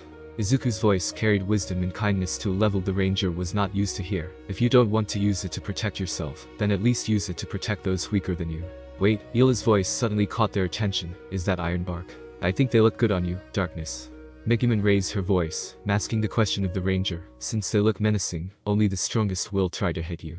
As Darkness started to murmur about new possibilities for her, Ila began to notice that, indeed, the shield and club were made of iron bark, just not the one carved by elves, but one naturally grown. That meant that the young druid was far more capable than he seemed to be. Fine. Darkness nearly shouted, a blush adorning her face as she felt like becoming the laughingstock of the guild for using such crude-looking weapons. I'll give this setup a try. But if it doesn't work, then I'm returning to my longsword. For just a moment, Darkness held an aristocratic visage that was borderline arrogant. It disappeared when Liza stepped in front of her. Darkness raised a brow in honest confusion, unable to read the stoic face of the gator girl. Is something the matter? Darkness asked, sounding rather neutral, much to the surprise of the pink-haired ranger. Do you need something? 1 second, that was all Darkness got to ready herself for a strike. Liza, quick as a flash, had raised her massive tail, spun on her feet, and slammed the scaly appendage on the blonde crusader, who instinctively raised the verdant shield. Boom. The sound of the resulting collision had been so strong that the owner of the smithy had come out to check on what had happened. Boy. The dwarf shouted in distress, no breaking my weapons without buying them first. Taking a moment to calm down, he and the rest of the party looked at what actually had happened. The shield had withstood the impact, and Darkness had been pushed back a couple of inches. The blonde crusader was actually looking shyly over the shield, white eyes looking at Liza with a rare glint. Ila didn't know what was more impressive. If the fact that a wooden shield had withstood such a brutal impact, or that the tail of the gator girl was still unscratched after colliding with such a brutal-looking shield. Master, strong. Liza said, pointing at the shield. You, say thanks. Well, obviously her way of showing off her master's providence, Izuku couldn't help but to think she was a little overzealous. He was still going to scratch her chin in a show of appreciation though. Darkness looked from her shield arm to the gator girl. That had hurt, a lot. Liza. Darkness shouted as she saw that the albino had turned to walk to her master. Liza's unreadable face turned to look at the crusader, and Ila thought for a moment that the aristocratic girl was about to demand compensation. A lowly demi-human had attacked her after all. Do it again. Darkness added as she began to breathe in an unsightly way. Ila was dumbstruck by the scene. Chica thinks Blondie is wrong in the head. The black harpy quietly spoke in her raspy whispers. Even if everyone was able to hear her, that is not right. Izuku only gave a nervous laugh, happier to see that the shield had actually worked much better than intended compared to anything else. Chica is not wrong. Megumin seconded, although she actually looked afraid. That was enough to shatter the bones of a bugbear chieftain. Ila knew that such a feat would be deadly for an unprotected human. Worse still, she could tell that the reptilian albino hadn't used all of her strength. That fact meant that her bite would be far more deadly. That also meant that the thief had gotten off easy. This demi-human could have torn her to pieces in the blink of an eye. Emergency. This is an emergency. All the loudspeakers around the city flared up to life at the same time, broadcasting the message of the guild. The announcement also interrupted what Izuku's party was doing. All labeled adventurers, and everyone capable of fighting, head to the main gate immediately. I repeat. As the distress message began to repeat, Izuku exchanged glances with everyone. None seemed any less confused than him. A minute later, at the gates of Axel, it was the knave who destroyed my fortress. Izuku and company watched in stunned silence, as the headless knight screamed in outrage at the assembled adventurers, many of which were trembling in absolute horror. They were looking at an undead powerful enough to stand before them in the middle of the day. Where is the imbecile who rained fire upon my lair without having the decency of introducing themselves? Rumors full of fear were blooming here and there, no one sure what the powerful undead before them could mean. Then, among the murmurs, some people from the guild recognized the figure accosting them. It was Beldia, a general of the Devil King. Izuku felt a knot forming in his stomach. The undead mentioning a destroyed fortress sounded too close to home to his liking. One quick glance to his petite arch-wizard companion was all it took for him to understand that he and his party were to blame. Megumin was doing everything in her power to look away. "If you don't come out," Beldia continued shouting, getting to the point of hysteria and rage, "I'll raze this town to the ground, and add every soul to my legion of the damned." Fear and despair washed over every adventurer present. The threat was way too real, and most of the adventurers hadn't seen a challenge this big in their entire lives. Only the high-ranking adventurers could claim to have enough strength to face a general of the Devil King. Megumin was trembling. This had to be her fault. There hadn't been any fortresses destroyed in a blast since she tested her new spell, which means that it had been her Big Bang that caused this development. Stealing her own resolve to shoulder this in the most glorious way possible, she took a step forward, just to be stopped by Izuku's hand. "Mr." Izuku called out, voice slightly wavering due to the panic of both getting the attention of such a foe and the lack of a plan. "Mr. His body had moved without thinking, again. Not that he regretted protecting Megumin and his girls, and his friends, or the whole town. Beldia seemed taken aback for a moment. "Beldia. I'm Beldia, General of the Devil King." Izuku finally noticed that the headless knight was actually holding his own head with one hand. "And who approaches me?" The question of the powerful undead threw Izuku for a loop. He almost expected to have to evade an attack. "Me?" Izuku allowed his nerves to show a bit. "I'm Izuku, a novice druid." There was a moment of silence as both undead and druids stood there, watching one another. Izuku knew that this enemy was way stronger than anything he had faced before, that he was not ready for combat on this level. Beldia was now slightly wary. The Devil King himself had warned him and the others to not take druids lightly, because no one knew when the world itself would come to their aid. "Maybe if you explain what happened," Izuku continued when he saw that there was no open hostility, "at least for now, we could help you." Another moment of silence filled the field, everyone waiting for the response of the fearsome undead.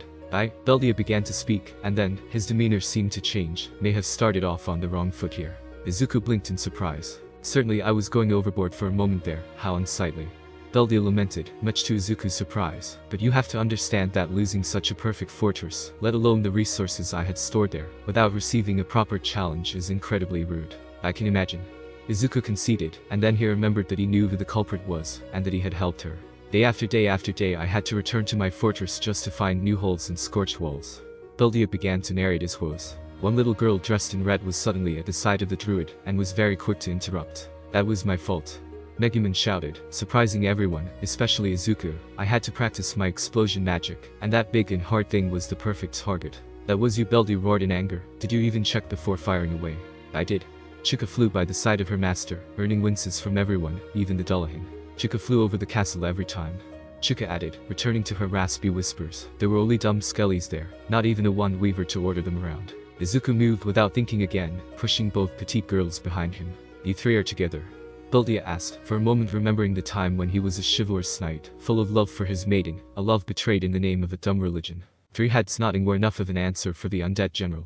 The eyes full of determined love in the face of the young druid, more than enough to drown his ire. "So, bombarding my castle was the result of my butler not being out in the open," Belida lowly said, going unheard by those reunited. "I understand. I'll forgive you this time."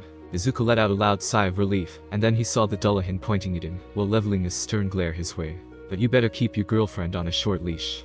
Beldia's words made the druid and the arch-wizard blush, "and make your slave search more thoroughly next time." Chika pouted, but otherwise said nothing. "I still intend to leave with the head of the idiot who blew up my castle, though." Beldia's next words froze everyone. "But we already," Megumin began to raise her voice. "I'm not talking about your petty explosions." Beldia interrupted with a shout. He may have been enchanted by the image of these two lovebirds, but he was going to get revenge. Izuku quickly covered Megumin's mouth before she could say too much. "My home was not destroyed with explosion magic." Beldia clarified, gaining the attention of the adventurers. "I was returning from my previous lair, carrying precious heraldry and decorations, so that my new castle would be up to the standards of a general of the Devil King's army." Beldia knew very well each and every piece. Portraits, large pictures and statuettes of a nude woman he knew all too well. Hair-warming pieces of pure art that made him feel alive, all of them now turned to dust. There was a light, intense and hot. It erased the entire terrain, incinerating everything in its way. Beldia explained, leveling a deathly glare toward the adventurers. "I was sent flying for a few miles away. That was the power of a relic weapon, and I want the fool that used it against my home." Megumin was unsure she should feel honored that her Big Bang spell was considered in the same category as the power of a relic weapon, or insulted at not being given the credit for such a level of destruction. Wait, was that Kayaya? Murmurs began to erupt again. Must have been Kayaya. He is the only one with a relic weapon in this town. The murmurs became louder, easily heard now by the Dullahan and the druid. Must have been pissed off by losing that duel. While Izuku was against the very idea of blaming someone else for his mistakes, this time he considered it a tactical decision. The blonde swordsmaster was not in the vicinity, which meant that the Dullahan would not have his battle today. At most, he would issue a challenge to the guy, to which Izuku would later apologize, and even offer his assistance when going to fight this formidable foe. I see. Beldia's voice commanded silence, so the imbecile has a name. Where is this fool now? Something in the Dullahan's voice placed Izuku on edge. The undead general wanted blood. I can answer that. Luna was the one to speak, showing that she was far more than just a guild attendant. Kayaya left town yesterday, taking an urgent quest near the mountain range. That was a lie, and Ila knew it. Her dear Kayaya didn't take any quests, she had asked, which means that he simply left the town to find wealth elsewhere. Izuku began to send his vines into the ground. One side glanced to Chika, and the black harpy tensed in anticipation. Ah, I understand. Beldia's cordial tone held a somber tinge to it. Your local hero was summoned to fix some sort of crisis. Izuku's vines had popped off at the feet of Liza and Darkness. Both powerhouses quickly understood that their leader was getting ready, and so should they. I guess I'll just have to make the fort near the river my new home. Beldia continued, directing his gaze toward Izuku and Megumin. Hopefully this time there will not be more unwelcome explosion training. The druid and the petite crimson demon nodded. Now is there anyone here who personally knows this Kayaya? Beldia sweetly asked. I wouldn't want my message to fail to reach him. As one, hundreds of fingers pointed to a horrified Pinkette. The girl in question felt betrayed, and Izuku felt like the town had thrown one of their own to the wolves with no remorse. The novice ranger missed how little vine poked out of the ground beneath her feet. Very well. Beldia was now directly looking at the horror-stricken girl. I want you to tell him that he has 5 days, starting from today, to go and face me at my new home, or else. The Dullahan lifted his free hand, now covered in a mass of darkness, pointing it at the girl. You will die. The undead general shouted as the mass of darkness shot from his hand, flying incredibly fast toward the unprepared girl. Then, a miracle happened. The wall of thorns shot up from the ground, intercepting the mass of darkness.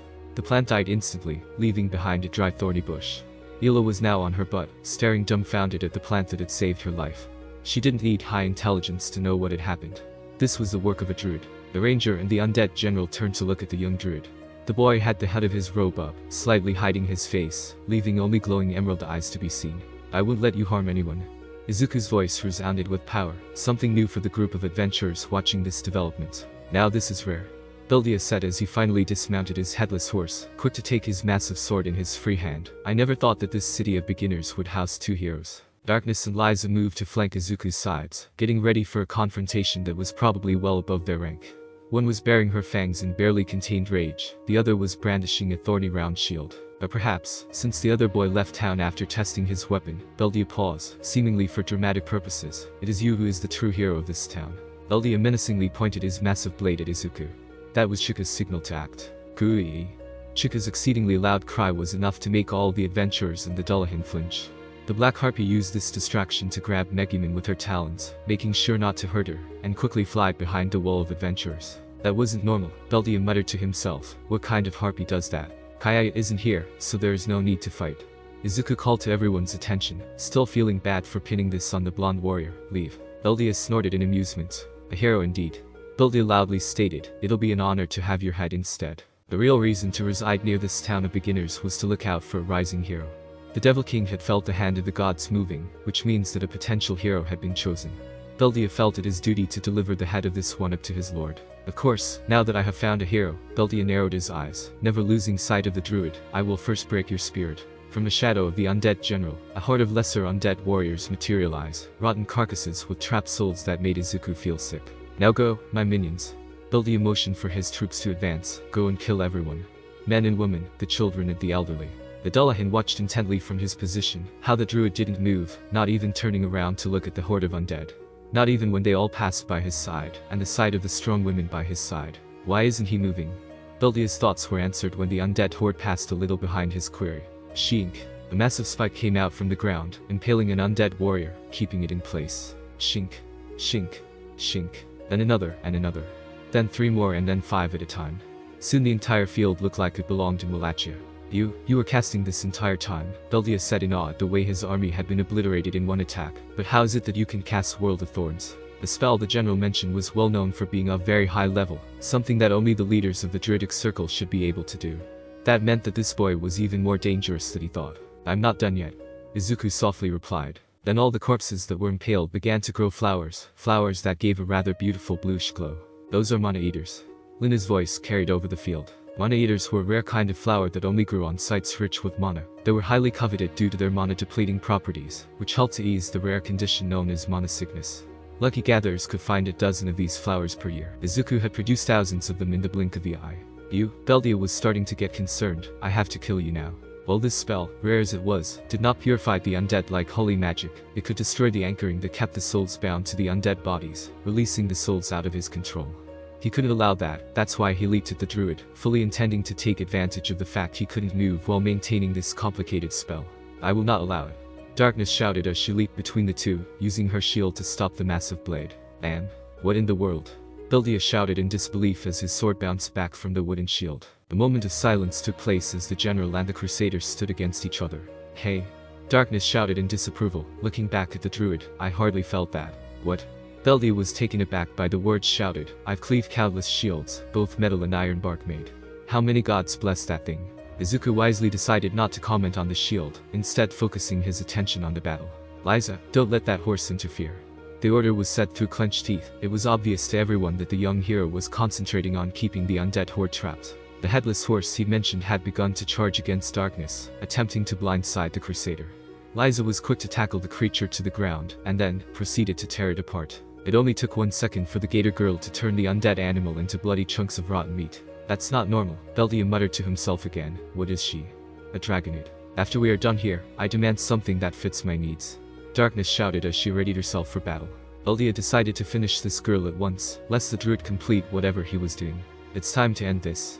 Beldia shouted as he launched his severed head upwards, where a fiery eye formed. Let's see if you can survive this. With that, the undead general launched his assault. With his head suspended in the air, he could see the battlefield with a much more beneficial perspective. This gave him an unfair advantage against warriors who attacked him, because he could see all their moves, and move accordingly. This time, however, he was facing a tank. The girl in question was not attacking. Instead, she solely focused on stopping his attacks, stubbornly preventing his body from reaching the druid. Slashes from every angle, forward lunges, even pommel strikes. Nothing could break the infuriating shield. Then his head finally fell down, right into his free hand. Ludicrous. Beldia shouted. This is supposed to be a town of beginners. Don't stop attacking me. The blonde crusader shouted, unhappy with the attacks no longer being directed at her. Then she swung her spiked club against her opponent for the first time in the battle. Like that crit thing could, Beldia commented as he moved his enormous blade to block the wooden thing. And he stumbled back 2 steps. What? The incredulity in the voice of the undead general was only matched by the awe of every adventurer watching. What is that thing made of? The gathered adventurers were more amazed at the sight of Darkness actually hitting something. Darkness looked from the stunned Dullahan to her spiked club, and then looked toward Izuku. Izuku. The blonde was unbelievably happy. I managed to land a hit. Feeling outraged for being ignored, Beldia moved to strike, only to feel killing intent behind him. It was on the level of the dragon. Right. The raging workery came from Liza, who had herself launched forward, ready to tear apart the Dullahan like she did the horse. What the? The Dullahan used both his instinct and combat reflexes to avoid getting grappled by the demi-human, but the girl had managed to catch his arm. Crunch. With her powerful jaws. Not normal. Beldia shouted on his mind. He was not unaware of the Gatorkin and their powerful bodies, but this girl, this slave, surpassed that level of strength by a lot. His arm guard was getting destroyed, and he couldn't shake her off. I'm almost ready. Izuku shouted, earning the attention of the Dullahan. Be ready to jump away from my spell. That was it. This was all to immobilize him, so the high-level spell couldn't miss. Too bad for the young druid, he still had one last card to play. Then, this will end it. Beldia ominously said, Vorpal strike. In an instant, the body of the undead general turned into dense fog, which darted towards the immobile druid. The Dullahan materialized right in front of him, far from the stupidly strong girls he was struggling with, and then plunged his sword into the chest of the meddling hero. Izuku. Darkness shouted, horrified by the sight of her charge being murdered before her very eyes. She was quickly drowning in guilt, but when she tried to move to avenge her leader, Liza's strong clawed hand grasped her shoulder.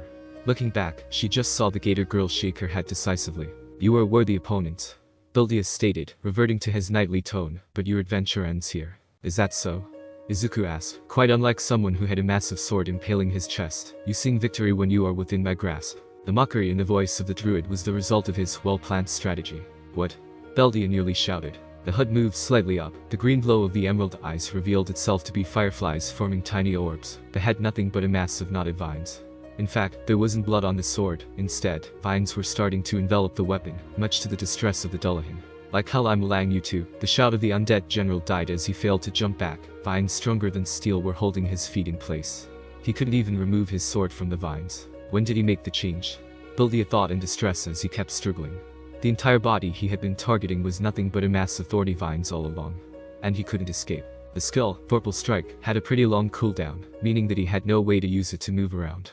Worse still, he needed to be able to move his sword to activate it, which was impossible at the moment. One quick look around, and things started to become clear. In front of the gathered adventurers, the druid, without his robe, was standing at the side of the petite girl that the harpy had spirited away.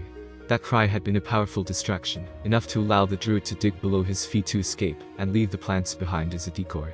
A druid that thought like a rogue. That wasn't normal. It's our turn, Megumin. Izuku commanded. Of course. Megumin answered while striking up a pose. Our combined might will pierce the heavens. It was a half-cooked plan. A druid and an archwizard were about to combine their spells in order to destroy an opponent that outclassed them. It was their only chance, because they lacked divine spells or relic weapon to do the job for them.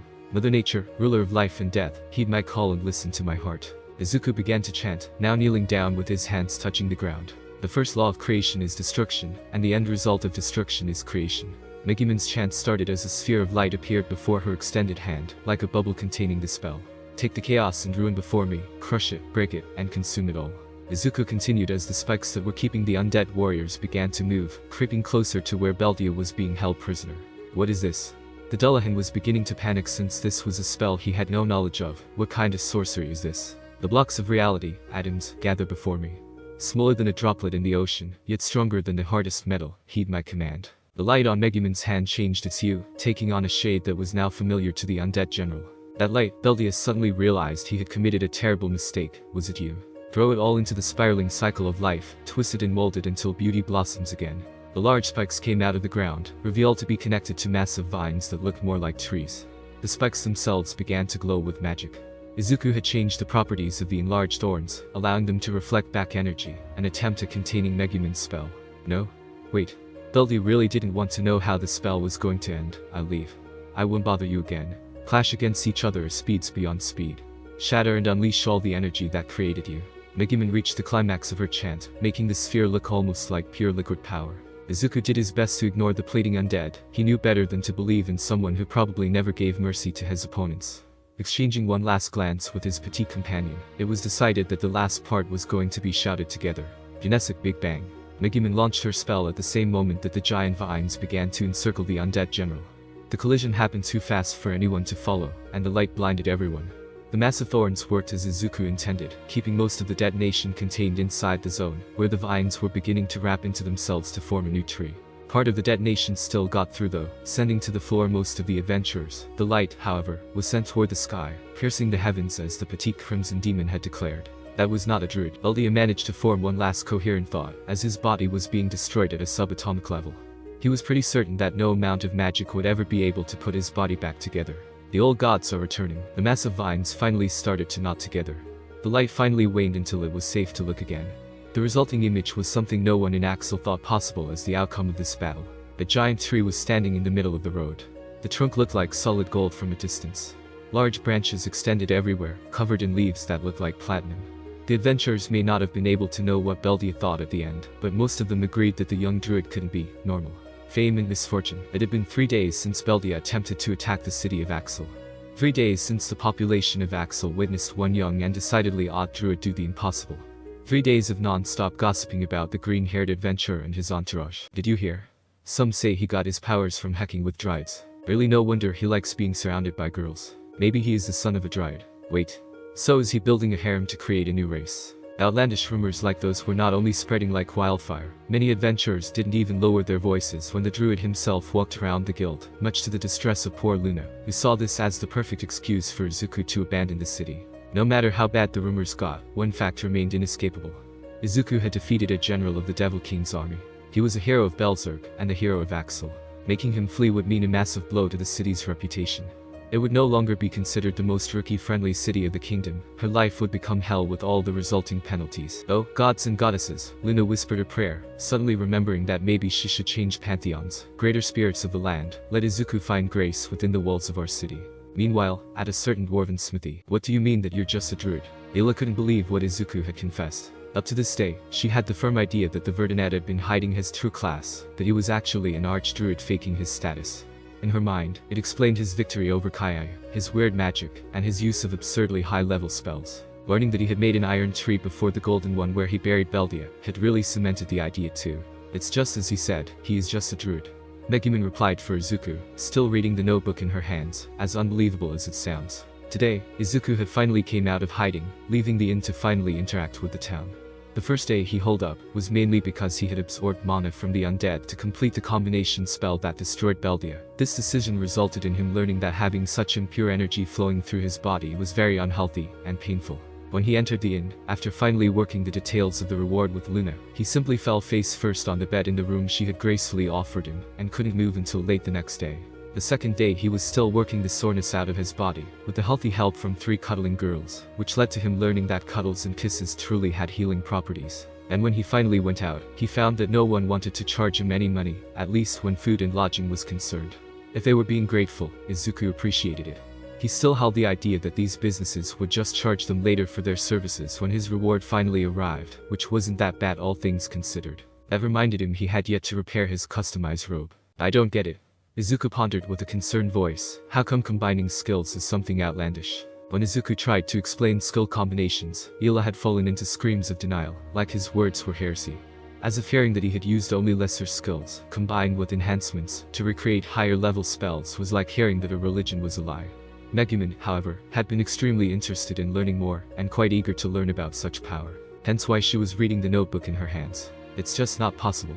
Ila shouted once more, not even Kaiai could do it. Izuku just gave an apologetic smile to the pincat. It was hard to tell what was worse. That the poor girl was still trying to defend the guy that had abandoned her, or that she still saw that guy as a high standard to judge people by. Boy. Izuku, the owner of the smithy, approached the group, carrying what appeared to be a metal mannequin. Here is the anti-magic target dummy. I want to see your girlfriend try to break this. Both Izuku and Megumin sputtered at his insinuation. Neither seemed ready to be acknowledged as an official couple yet. And yet, they didn't make any effort to deny the claim. Thing, strong? Liza asked as she poked the mannequin. Don't toy with it. The dwarf reprimanded her, although no harsher than he would to any other client. This thing was made to deflect magic. It may be as good as mid-grade plate, but a bird like you may tear through it like tissue paper. Liza seemed confused by all the terms thrown her way, but Chika was quick to take her scaly hand and guide her away from the dummy. Izuku had decided that today was a good day to do 2 important things. Teach Megumin more useful spells, and commission Ila's custom crossbow. Both things, thanks to an innocent question, could be found at this particular smithy. Master asked for the dummy, so Megumin can test a new spell. Chika tried to explain to her fellow ex-slave, Chika thinks you need to not touch it. The dwarf shook his head as the black harpy's whispers still made him feel like something had scratched his brain. So? The dwarf called them to attention as he planted the dummy on the ground. What kind of super magic are you going to cast? Izuku couldn't help but wonder why this was so hard to understand. Why did people really believe that combining skills was impossible? Was synergy such an alien concept in this world? It's no super magic. Definitively not anywhere in the same league as my Big Bang. Megumin answered with a dramatic flair, finally returning the notebook to Izuku with a smile. The catch is that this is aimed at bypassing magical resistances. Izuku had requested this dummy for the sole purpose of testing a theory. Magical resistances reduce the effects of magic. That fact was a no-brainer. Throwing a fireball, even an explosion, on something highly resistant, or downright immune to magic, would result in only a waste of mana. But what if instead of being hit directly by the spell, the target was hit by creation of the spell? Ha! The dwarf scoffed, giving a playful pat to the back of the dummy. Good luck then. This thing is made of enchanted, silvered mithril.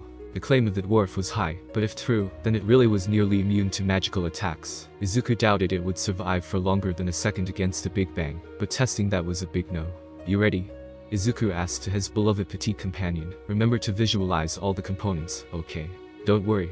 Megumin replied, showing a smug smile and a playful glint in her eyes. It was an odd request, and a rather complex chemical formula, but I memorized it. When Megumin had requested more combination spells a day ago, Izuku mentioned that it should be possible to combine 2 low-level spells, and create something stronger than the sum of the separate spells. Megumin snorted when the spell she needed to learn turned out to be grease. Grease? The utility spell that created a gout of a greasy substance. It could be anything oily or greasy, really. From pork lard to lamp oil, the spell could conjure on a limited area nearby or at a distance. It could be conjured from the hand forward or on a focal point, to create a puddle of the stuff to cover a portion of the floor. It was a fan favorite for parties that made liberal use of tactical retreats, and on actual celebrations as a standard prank. most favored among adventurers who had to make torches on the fly, or stingy explorers who didn't want to spend money on lamp oil. But it was not an attack spell. Chika, Liza. Izuku called to the demi-human girls, stay away from the dummy. We don't know how this will turn out. Chika and Liza obeyed, moving themselves further away. Ila followed suit, fully intending to use the massive albino gator girl as a shield in the case of a mishap. Izuku knew for a fact that greasy substances made for great fuel, meaning strong flames. The conjuration part of grease made the stuff real, which meant that if it were ignited, real flames would hit the target. Fire was not a torrent of mana, thus, theoretically bypassing the magic resistances. Of course, normal flames could still be resisted by fire resistances. That supposition led to a random thought. What if the substance was something not only flammable, but also toxic, sticky, and corrosive? Here it goes. Megumin warned as she readied the first part of her spell, creating fire. Ha ha ha. It's time to show how we, the Crimson Demons, can even manipulate the fires of hell. Megumin had decided to go full chunny. The flame surrounding her hand wasn't meant to be thrown. Instead, it was designed to be the ignition method for the grease that was about to be expelled from a point just beyond her hand, but still touching the conjured fire. Like a flamethrower, or flamer. Burn in the eternal fires of hell. Megumin shouted as she pointed her open palm toward the dummy. There was no need to chant or name the spells, as they were very weak ones, Hellflame. For an instant, the flame surrounding her hand took on a deep blue tinge. Then, from her hand what erupted could only be described as a torrent of liquid rage. Brilliant blue fire streaked toward the dummy, licking it like a tongue out of the depths of hell. The spell barely lasted a single second, but the effects were obvious. The metal mannequin was set ablaze, blue flames sticking to it like napalm on a lump of flesh. It shouldn't have been possible. The dummy was magic resistant, and there was nothing in the metal to feed the flame, let alone ignite it. That is hellfire. Ila shouted in absolute distress. Those are actual flames from hell. The pink-haired ranger shouted as she pointed at the burning dummy like she was witnessing heresy. It was hard for her to believe otherwise too, as the sheer destructive power she witnessed had to be demonic in nature, not the spell of a little girl. How? The hollowed voice of the dwarf was followed by the sounds of twisting metal. The dummy was twisting as it melted, producing sounds akin to screams of suffering and pain. Izuku. Izuku. Megumin was jumping happily in place, unable to avert her eyes from the terrifying effects of her new spell. It worked. It really did. Izuku chuckled, enchanted by the childish glee of the petite arch-wizard. Of course it did. Izuku replied, giving a head pat to the girl. Coal tar is not only flammable, it burns hot, slow, and sticks to most surfaces. By adding sulfur to the mix, we get a different color of flame, in addition to highly toxic and corrosive byproducts that will pile up the damage. Izuku explained, just in time for a pungent, repulsive smell to reach their nostrils. Ila was quick to throw up, Chika and Izuku having covered their noses in reflex. Megumin and the dwarf seemed quite unfazed though. Smell, funny. Liza supplied, showing how little she was affected by the noxious smell. That's burning brimstone. The dwarf knew very well that smell. It was a smell that warned the dwarves they were getting closer to the gates of hell, and should stop digging. That is a mixture of hydrosulfuric and sulfuric acids. Izuku explained too, taking a few steps back from the almost molten dummy and the blue flames. That combination eats through metal with ease, and it's rather toxic. We may want to retire and let that mess burn. Ila didn't understand what the druid had said, but she clearly understood that the petite arch-wizard had created something horribly dangerous. Do you think Wiz is finished with my robe? Izuku asked, remembering how the beautiful yet highly customized cloth had been reduced to tatters during his fight with Beldia. I kinda miss it. Ila finally understood that everyone in the druid's party was dangerous. The druid himself could turn the most basic of the druidic spells into horrifyingly deadly skills. The arch-wizard, already dangerous for being a crimson demon, was learning impossible spells. The crusader was probably stronger than Mitsurugi, and she didn't even have a relic weapon at hand. Then there were the slaves. One with muscles harder than steel, and the other could weaponize her voice. What was she supposed to offer to this party of rampaging monsters to settle her debt? Ila. Izuku called, gaining the attention of the still recovering ranger. Come with us. The offer came with a smile and an extended hand that couldn't belong to such a monstrous character. The pinkette still took it though. She needed help to get up after all, not to mention that she really couldn't refuse at the moment. Where? Ila asked, slightly concerned. To Wiz's shop. Megumin replied for Izuku. We have to see if Izuku's robe is ready. We also have to give you up. Izuku continued, earning a questioning stare from the ranger. Mr. Talonov here has already accepted the commission for your crossbow. Now we have to get you some tactical gear to make full use of the weapon. Ila couldn't understand these people. She was drowning in debt, with anything she earned going to their pockets, and they insisted on giving her better gear. What kind of party leader was this guy? Nakayaya, the great hero, lovable and fair, the same guy that abandoned her. Alright. Ila finally replied, now standing up, and barely tolerating the foul smell of the burning brimstone. I don't know how I'm going to repay you for all of this though. While Izuku looked confused at the words of the pinkette, Megumin just rolled her eyes. The petite crimson demon knew now how Izuku operated. As an outworlder, his morals and sense of fairness worked on a different level. What others saw as giving too much, he deemed it as a fair trade for companionship. She, being the epitome of stubbornness, knew it better than anyone else. Izuku. Megumin. Darkness's shout interrupted the moment. The Crusader was running as fast as she could, earning worried stares from her companions. Did something happen? Izuku asked, feeling like this haste wasn't provoked by his reward arriving sooner than intended. A mage from Linden arrived at the guild hall. She is asking for Megumin. Darkness reported. Before taking on an even more serious tone, she demanded Megumin's presence, immediately. Izuku and Megumin exchanged worried glances.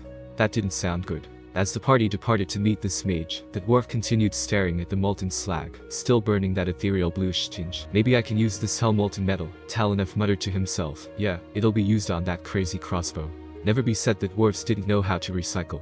A few minutes later, at the guild hall, as they traveled, Izuku was informed about what was happening. Mages from the College of Linden, located in the capital, were universally known to be the best mages on the continent. All useful magic was researched there, and if a new useful spell was created, it was expected to carry the name of a Linden Mage. Magic created by crimson demons was usually tolerated, as it was not useful for mages outside the clan. Many of the spells in the Advanced Magic branch, as well as the dreaded Detonation branch, were created by crimson demons, and as such, were labeled as useless. Even the coveted Light of Saber was known to be just a waste of mana, when compared to more traditional spells like Scorching Rays or Meteor Swarm. It made sense that Megumin would be called. Her Big Bang had updated the books, immortalizing her name by creating something terrifyingly powerful. But, was she being called for the sake of recognition? Or, you're late. A boy no older than Izuku shouted, looking down on Izuku and his party. You, the Crimson Demon. Lady Stella is waiting for you. Go inside the private room. The boy barked his orders, acting like he was superior to everyone in the guild. Izuku took notice of the odd orange hair and the vibrant purple robes. A wizard, who only needed a pointy hat to gain a role in a Disney movie. Doing his best to ignore such a mental image, Izuku and his group made their way to the private room, just to be stopped by the irate young wizard. Hey. The boy shouted now, you are meant to enter alone. No? Megumin replied flatly. What? The wizard freaked out, outraged at the rebellious attitude of the little girl. You must obey. No? I don't need, or have, to obey your etiquette rules. Megumin explained, subtly reaching for Izuku's hand in clear need of support. The Emerald Druid didn't hesitate to squeeze her hand. Among your hierarchy, you need to send letters with proper time to answer the summons. I got no letter and the request was too sudden. Obviously you think such are not needed because I'm not part of your collage, which also means I don't need to adhere to your rules for the same reason. The boy seemed ready to explode. The moment the young wizard reached for his wand, darkness and Liza sprung into action. The Crusader had shield and club at the ready, standing firmly between the boy and the petite crimson demon, while the albino gator girl was already shielding both Izuku and Megumin with her body. Are all Linden Mages this disrespectful? Darkness asked in obvious outrage. Have your kin truly forgotten what it means to be part of an ability? Darkness had taken a truly intimidating tone. Being noble-born gave her a level of insight on the rules of nobility second to none, and that included the rituals of summoning and requesting. Linden's mages were considered nobles in some capacity, and just like nobles, they were known to abuse their authority in some regards. Their abuse of power, though, didn't excuse them from following proper etiquette. This forced summoning was rude, to say the least. The boy didn't know how to answer, but it was unnecessary anyway. Please, excuse the behavior of my little apprentice. Lady Dustiness Ford. A young woman, older than Darkness, but still in the bloom of her youth, interrupted the standoff. My student tends to get overzealous when dealing with this type of business. Darkness visible winced when her family name was thrown out into the open. Izuku was not a naive boy. He could recognize the wrongness of the situation. This woman must be the so-called Lady Stella, and her eyes did not recognize the worth of anyone in his party, sans Darkness. So, she wanted to avoid trouble with the local nobility. Zack. Stella called to her apprentice, who stiffened immediately, apologized to this noble lady immediately. As if a switch had been punched, the boy fell to his knees and mumbled apologies. Linden's mages were treated like nobles, but they didn't hold any titles. Antagonizing the friend of a noble was tantamount to antagonizing the noble themselves. They obviously believed that Darkness could have invoked her rights as a noble to crush them into oblivion. I will let this go, as long as you remember to show proper manners. Darkness managed to pull off her aristocratic act, even if it was obvious to Izuku that it left a foul taste on her tongue. Now, please explain what this is about. The woman, Stella, failed to hide her twitching eyebrow. Of course. Stella replied with a fake smile, the Archwizard, and I need to discuss her spellcraft. As you may be aware, it is within our rights to have such a sensitive exchange in a private room. Darkness clicked her tongue. Spellcrafting and its secrets was one of the things that nobility had no claim on. I understand. Darkness conceded, then, after exchanging a small glance with Izuku, threw her last punch. However, you must understand that she won't go alone anywhere, not without our party leader. And before he tried to say no, he helped her to create that spell you are trying to understand. I see. The mage was very surprised by that information. Then please, follow me. But the slaves could not enter. Especially that hideous harpy. When things had begun to look bad, Chika had jumped and perched herself atop the railings of the second floor. She wasn't shying away from conflict though, she was getting ready to attack like a bird of prey. To fall upon her target, and sink her claws deeply into whatever she deemed an enemy. Chika obeys master. The black harpy informed, eyes glowing like blazing coals with zeal. Crazy mages are not Chika's master. Don't worry about her. Please, lead the way. Izuku said before things could deteriorate again. Then she turned toward Megumin, before lowly whispering his next words. Liza may break through the door if anything bad happens though. Megumin chuckled as she followed the woman, who was totally unaware of how dangerous the party was. About 30 minutes later, inside the private room, Izuku learned even more of how twisted this world was. The Linden Collage of Magic had always been the one to claim ownership of all the most powerful and useful spells. There was no two ways about it. While most of the spell repertoire in the library was created by them, not every useful spell was created by them, originally. When an upstart like Megumin created something radically different, powerful and useful, Linden's mages would reverse engineer the spellcraft, tweak it to fit their style, and then reclaim the spell as their own. Spells created by Crimson Demons were, as usual, completely ignored due to their unique circumstances. The Light of Saber spell was powerful, but it used so much mana and had such a large probability of misfiring, that most sane spellcasters would never use it outside of special circumstances. Crimson Demons, on the other hand, had such large pools of mana, that they could spam the damn thing like it was a trivial matter. Crimson Demons did not create good spells, that was the universal truth. But when they did, there was always a mage from Linden ready to steal the credit, so that such a truth remained unbroken. Lady Stella had the intention of doing so, but there was a rather big problem. How does this work? Stella asked with no small amount of annoyance. I spent a rather large amount of skill points to learn your spell. It gave me the knowledge of the formula to cast it, but I can't understand anything about it. In order to reverse engineer a spell, the caster must understand the knowledge behind it. Learning the spell gave the user the knowledge to cast it, sure, but not the intrinsic knowledge behind the principles of the spell.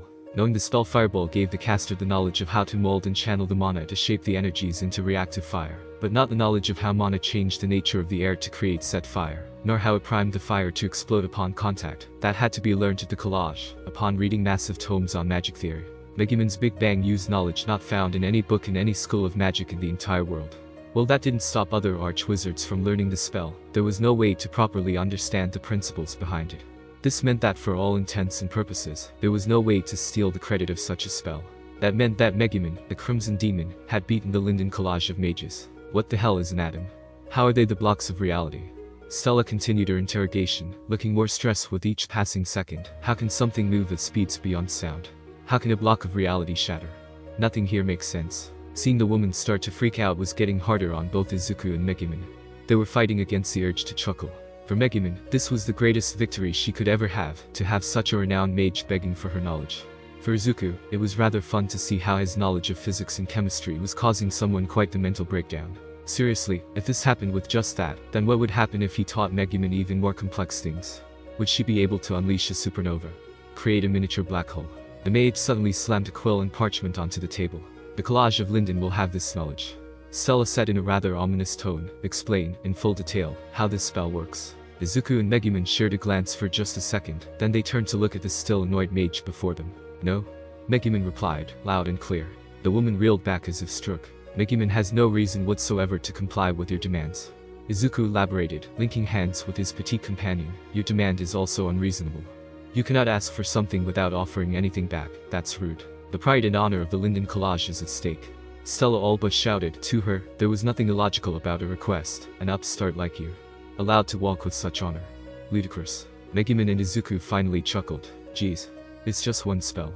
Megumin said in a mocking tone followed by her trademark smug grin. What are you going to do when I finish developing the rest of my spells? It was a bluff, of course, but Megumin wasn't going to let this opportunity go to waste. Having the chance to lord her spell all over the most prestigious of collages was something no living Crimson Demon could possibly ignore. You have more spells? Stella asked with a hollow voice. This situation was way too much for her. She was supposed to get the knowledge and then leave this upstart in the dust, as it was her right as a Linden Mage. Instead, she had been absolutely disrespected. There's an anti-magic dummy still burning with the fires of hell somewhere in a dwarven smithy. Izuku decided to add his piece. Honestly, these Linden Mages were hard to tolerate. What? The senior mage asked in surprise. She knew about such targets, but to hear that one was burning due to a spell. Megumin chuckled, unable to resist the impulse after seeing the shocked face of the high-ranking mage. What else could you expect? Megumin said with a fond smile. My boyfriend just taught me how to summon burning brimstone from the depths of hell. Izuku froze. He had expected their relationship to escalate, of course, but hearing such a statement from her lips, with such a proud voice, Stella froze. If what she heard was true, then there was no way to prevent the Crimson Demons from gaining fame and recognition. It had been a century since the last breakthrough in magic knowledge had been achieved, and the king was contemplating reducing the privileges of the Linden Collage, due to this lack of achievements. The mere idea that the king might shift his benevolence to the Crimson Demons was intolerable. So, it wasn't a fluke then? Stella asked with a trembling voice. This devastating spell wasn't an accident. Did you stumble upon some ancient tome of power? Nope. Megumin replied, holding her chin high with pride. It was the result of research and attaining true knowledge of the natural world. Izuku felt so proud of his companion, who managed to understand that nature held so much power, just waiting for the right mind to make use of it. He was still going to make sure that the petite archwizard learned more than just brutal detonations though. Stella took a deep breath, steeling her resolve for the action she would have to take now. I see. If that is the case, if you really are a prodigy, the mature mage drawled on as she stood up, her blue robes dangling down as she was slightly hunched. It'll be better if you died just as a fluke. Izuku and Megumin blinked in surprise. They were expecting the woman to beg for the knowledge, offer money for it, even going as far as requesting that Megumin join the famed academy.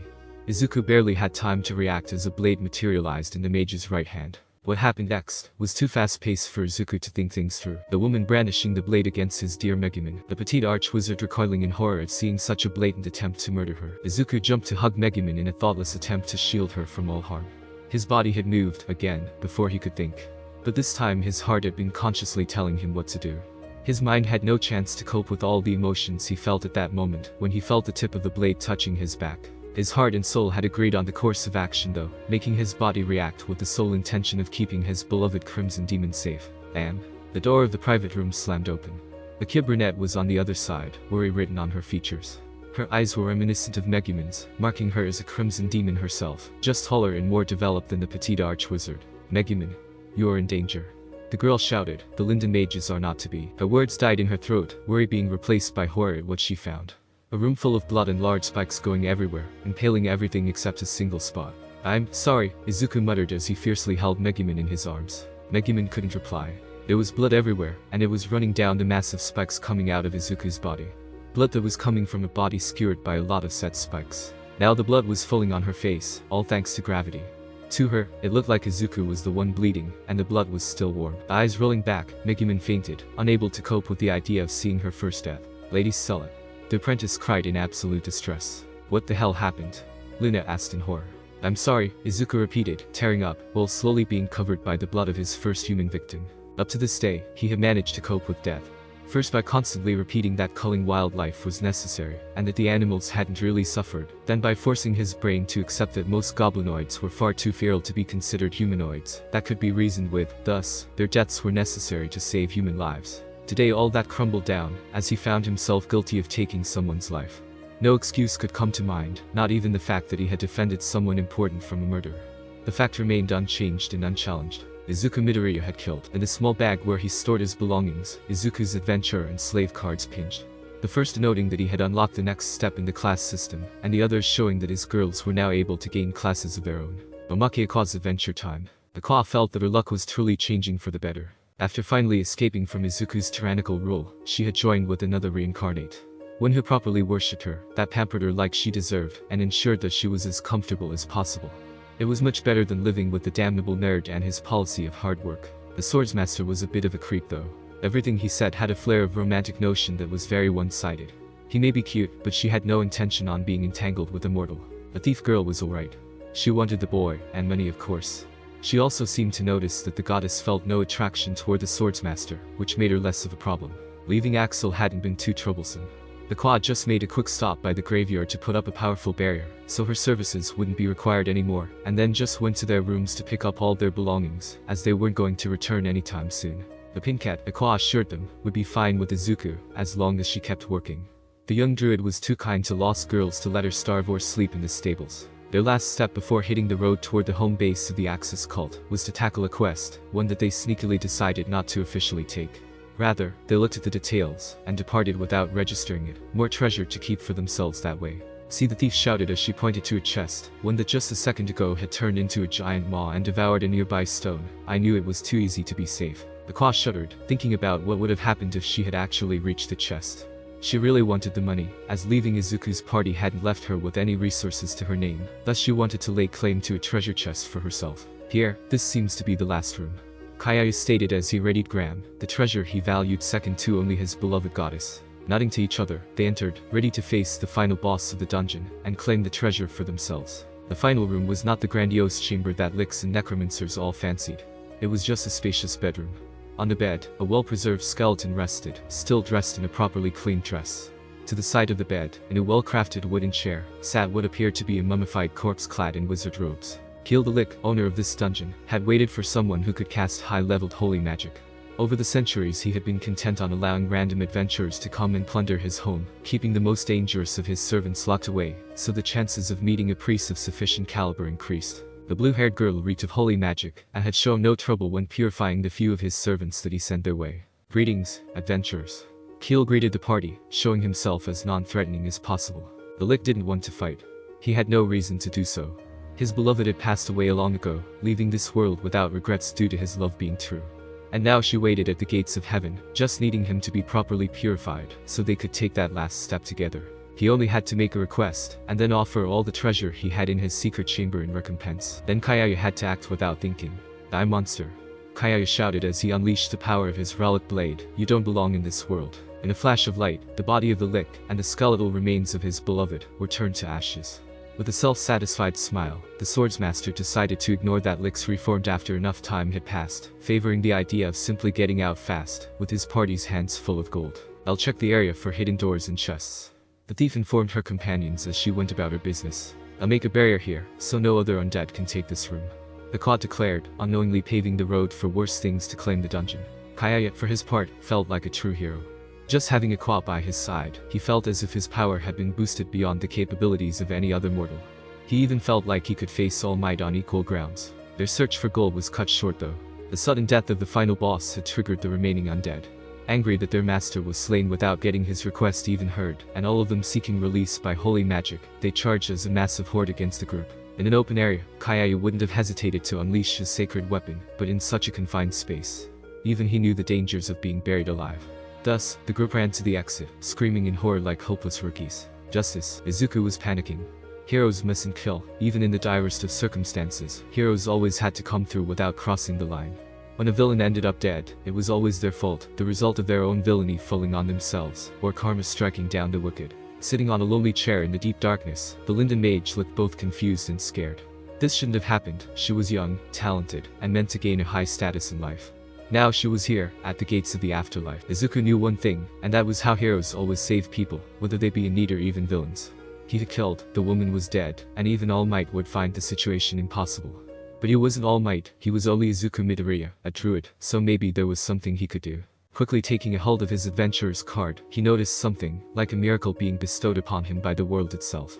He was ready to become an archdruid, and that meant that all the restoration magic he had pined for would be his to command. The empty darkness was soon disrupted by the sound of steps, meaning that the moment of her judgment was at hand. What could she say in her defense? What excuses could she give? She knew that her lack of worship would not help her here. Izuku didn't have time to feel the change of class in his body. His heart was pounding in his ears, his soul aching to reverse his wrongdoing. Even when it was in self-defense, he was still guilty of murder. It didn't matter that Luna told him otherwise. Looking through his new spells available, the Verdinet noticed that Resurrection and Revive were not in his list. Instead, a different option was there. The Linden Mage trembled before the disappointed stare of the goddess before her. Eris hadn't said a single word yet, but it was obvious that nothing good awaited her. Lack of faith, lack of morals, the lies.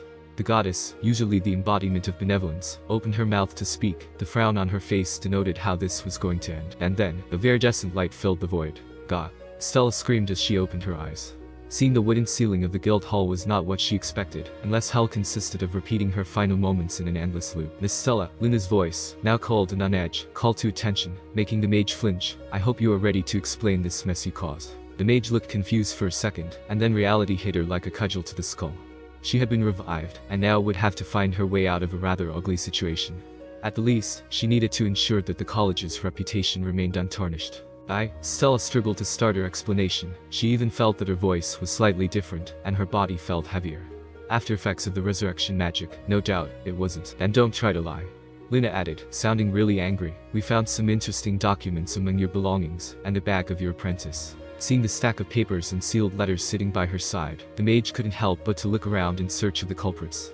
In one corner, the druid was standing, shielding the upstart with a face full of determination. In the other, her apprentice was looking at her in utter shock. I wasn't going to kill that little upstart. The mage tried her usual approach, not failing to notice the fierce look in the druid's eyes, or the disbelief on the guild attendant. I was going to first intimidate her. That little murderer overreacted. The explanation was a stretch, but if the blonde had gone through the letters and orders, there was little else to do. Her orders had been as usual, get the knowledge by any means, or destroy the source. Assassination was not outright declared there, but it was a given. She only had to spin it in a way to make her not look like an overzealous idiot. Punishment would fall on her, no doubt, both from the guild and the academy, but at least she'd be able to continue her career. If that is the case, Luna drawled on, knowing that she had to prevent the loss of the best adventurer to ever grace her guild hall. Izuku, Megumin, you are free to go. You already undid any and all possible actions that may net you penalties, and I'm sure Megumin doesn't need to demand further retribution. Let's go, Megumin. Izuku was quick to take the offer. While he still felt guilty about taking a life, he couldn't say that he didn't feel relieved that he was now free of charges. Yes, let's, Megumin replied, sounding shaken still. Luna sighed as she watched the young couple walk out of the private room. Taking the first life was always difficult, an ordeal that typically required supervision. It was a true tragedy that this event took place in a place that was, in theory, guaranteed to be safe. As for you, this important mage, Luna returned her attention to the recently returned woman. Let's talk about all the crimes you committed today. Stella knew she was hacked. Back into the hall, while criminal charges had been avoided, and with no desire to pursue the matter with the college, Megumin and Izuku walked to their table with heavy hearts. The ideals of the hero world did not align with taking lives, even when there was no other choice. Such events were taken seriously, with investigations and therapy afterwards. Izuku couldn't help but feel like he had taken a step backwards, even when he had managed to undo the deed. For Megumin, it was a rather rude awakening. Talks about the future with her classmates always included the possibility of having to slay countless humans that were part of the enemy's evil forces, be it a local tyrant or the Devil King himself. It wasn't until now that the reality of such an action hit her like a sack full of bricks. There was nothing heroic in spilling the blood of your kin. Hey, Izuku, Megumin called to his attention, her voice carrying a plea for help. Can we avoid bandit hunting quests? Izuku was in a similar situation, wishing for someone to come, give him a hug, and tell him he wasn't some kind of monster. Of course, no bandit hunting for us. Izuku replied with a shaky smile, barely managing to keep his voice from wavering. Bandit hunting was a rather well-paid type of quest. It didn't come up often thanks to the city being suited for low-level adventurers, and the usual dangers of the wilderness keeping bandits from establishing successful camps. However, every now and then a group of bandits would find a nice cave to settle in and attack the roads. Bandits, being outlaws, would almost always fight to the death. The city's rather small prison was meant to hold citizens who had broken the law and awaited a trial, meaning that it wasn't necessary to waste space on outlaws who would be sent to the gallows anyway. That fact meant that adventurers were expected to kill them on the spot, and said adventurers, by right of conquest, were allowed to keep anything of value that the bandits had, with the exception of goods properly reported to the guild. Before this day, Izuku knew he wouldn't be able to partake in such savagery. After today, Megumin, a key voice called at the top of her lungs. The brunette it belonged to was now jogging toward the petite crimson demon. Izuku stepped between the two on reflex. The brunette stopped, quickly recognizing the defensive stance. Chika and Liza immediately took positions to Izuku's sides, much to the increasing shock of the girl. Megumin sighed, but not out of exasperation. She found the gesture heartwarming, if unnecessary. It's alright, Megumin said as she tugged on the sleeve of the boy she loved. I know her. She is a crimson demon too. Sorry, Izuku didn't even know what to say, his feelings still messing up his instincts. Sorry. The demigirls seemed to relax with the change, if only a little bit. They felt really guilty about Izuku needing to defend himself while they weren't that far away. It's okay, the brunette replied, showing a rather adorable smile. I know you are only protecting Megumin. There was a shyness to her voice that seemed to waver between fear and curiosity, but Izuku, for the moment, couldn't focus on that aspect. He did notice the way she exchanged looks with Megumin though. I guess introductions are in order. Megumin sighed again, this time in obvious annoyance. Izuku, this is Union. She is part of the Crimson Demon clan, just like me. Pleased to meet you. Izuku replied, managing to still keep some of his confidence thanks to all the time he had spent surrounded by pretty girls. His demeanor seemed to surprise the now identified Union. You, Union's voice seemed hesitant and almost hopeful, aren't going to laugh at my name. Why would I? Izuku's response earned a chuckle from the petite archwizard. Union, this is Izuku. Megumin continued before she decided to mark her territory. He is my boyfriend. Megumin's cheeks turned scarlet red as she blurted the last part. She had noticed that Union had scanned the boy, and no doubt correctly labeled him as strong, if only because she had seen that gruesome scene.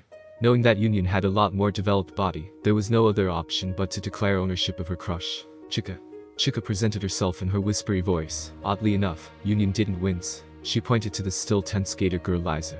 Boyfriend Union was obviously surprised. She then proceeded to switch between staring at each one of them, as in, you two, together. Megumin, for a moment, recovered her attitude and energy. Her grin was proof enough of such a claim. Actually, as a matter of fact, Megumin held the full attention of the newcomer, this man and I. The moment Megumin placed her hand on Izuku's back, all her cheerfulness disappeared.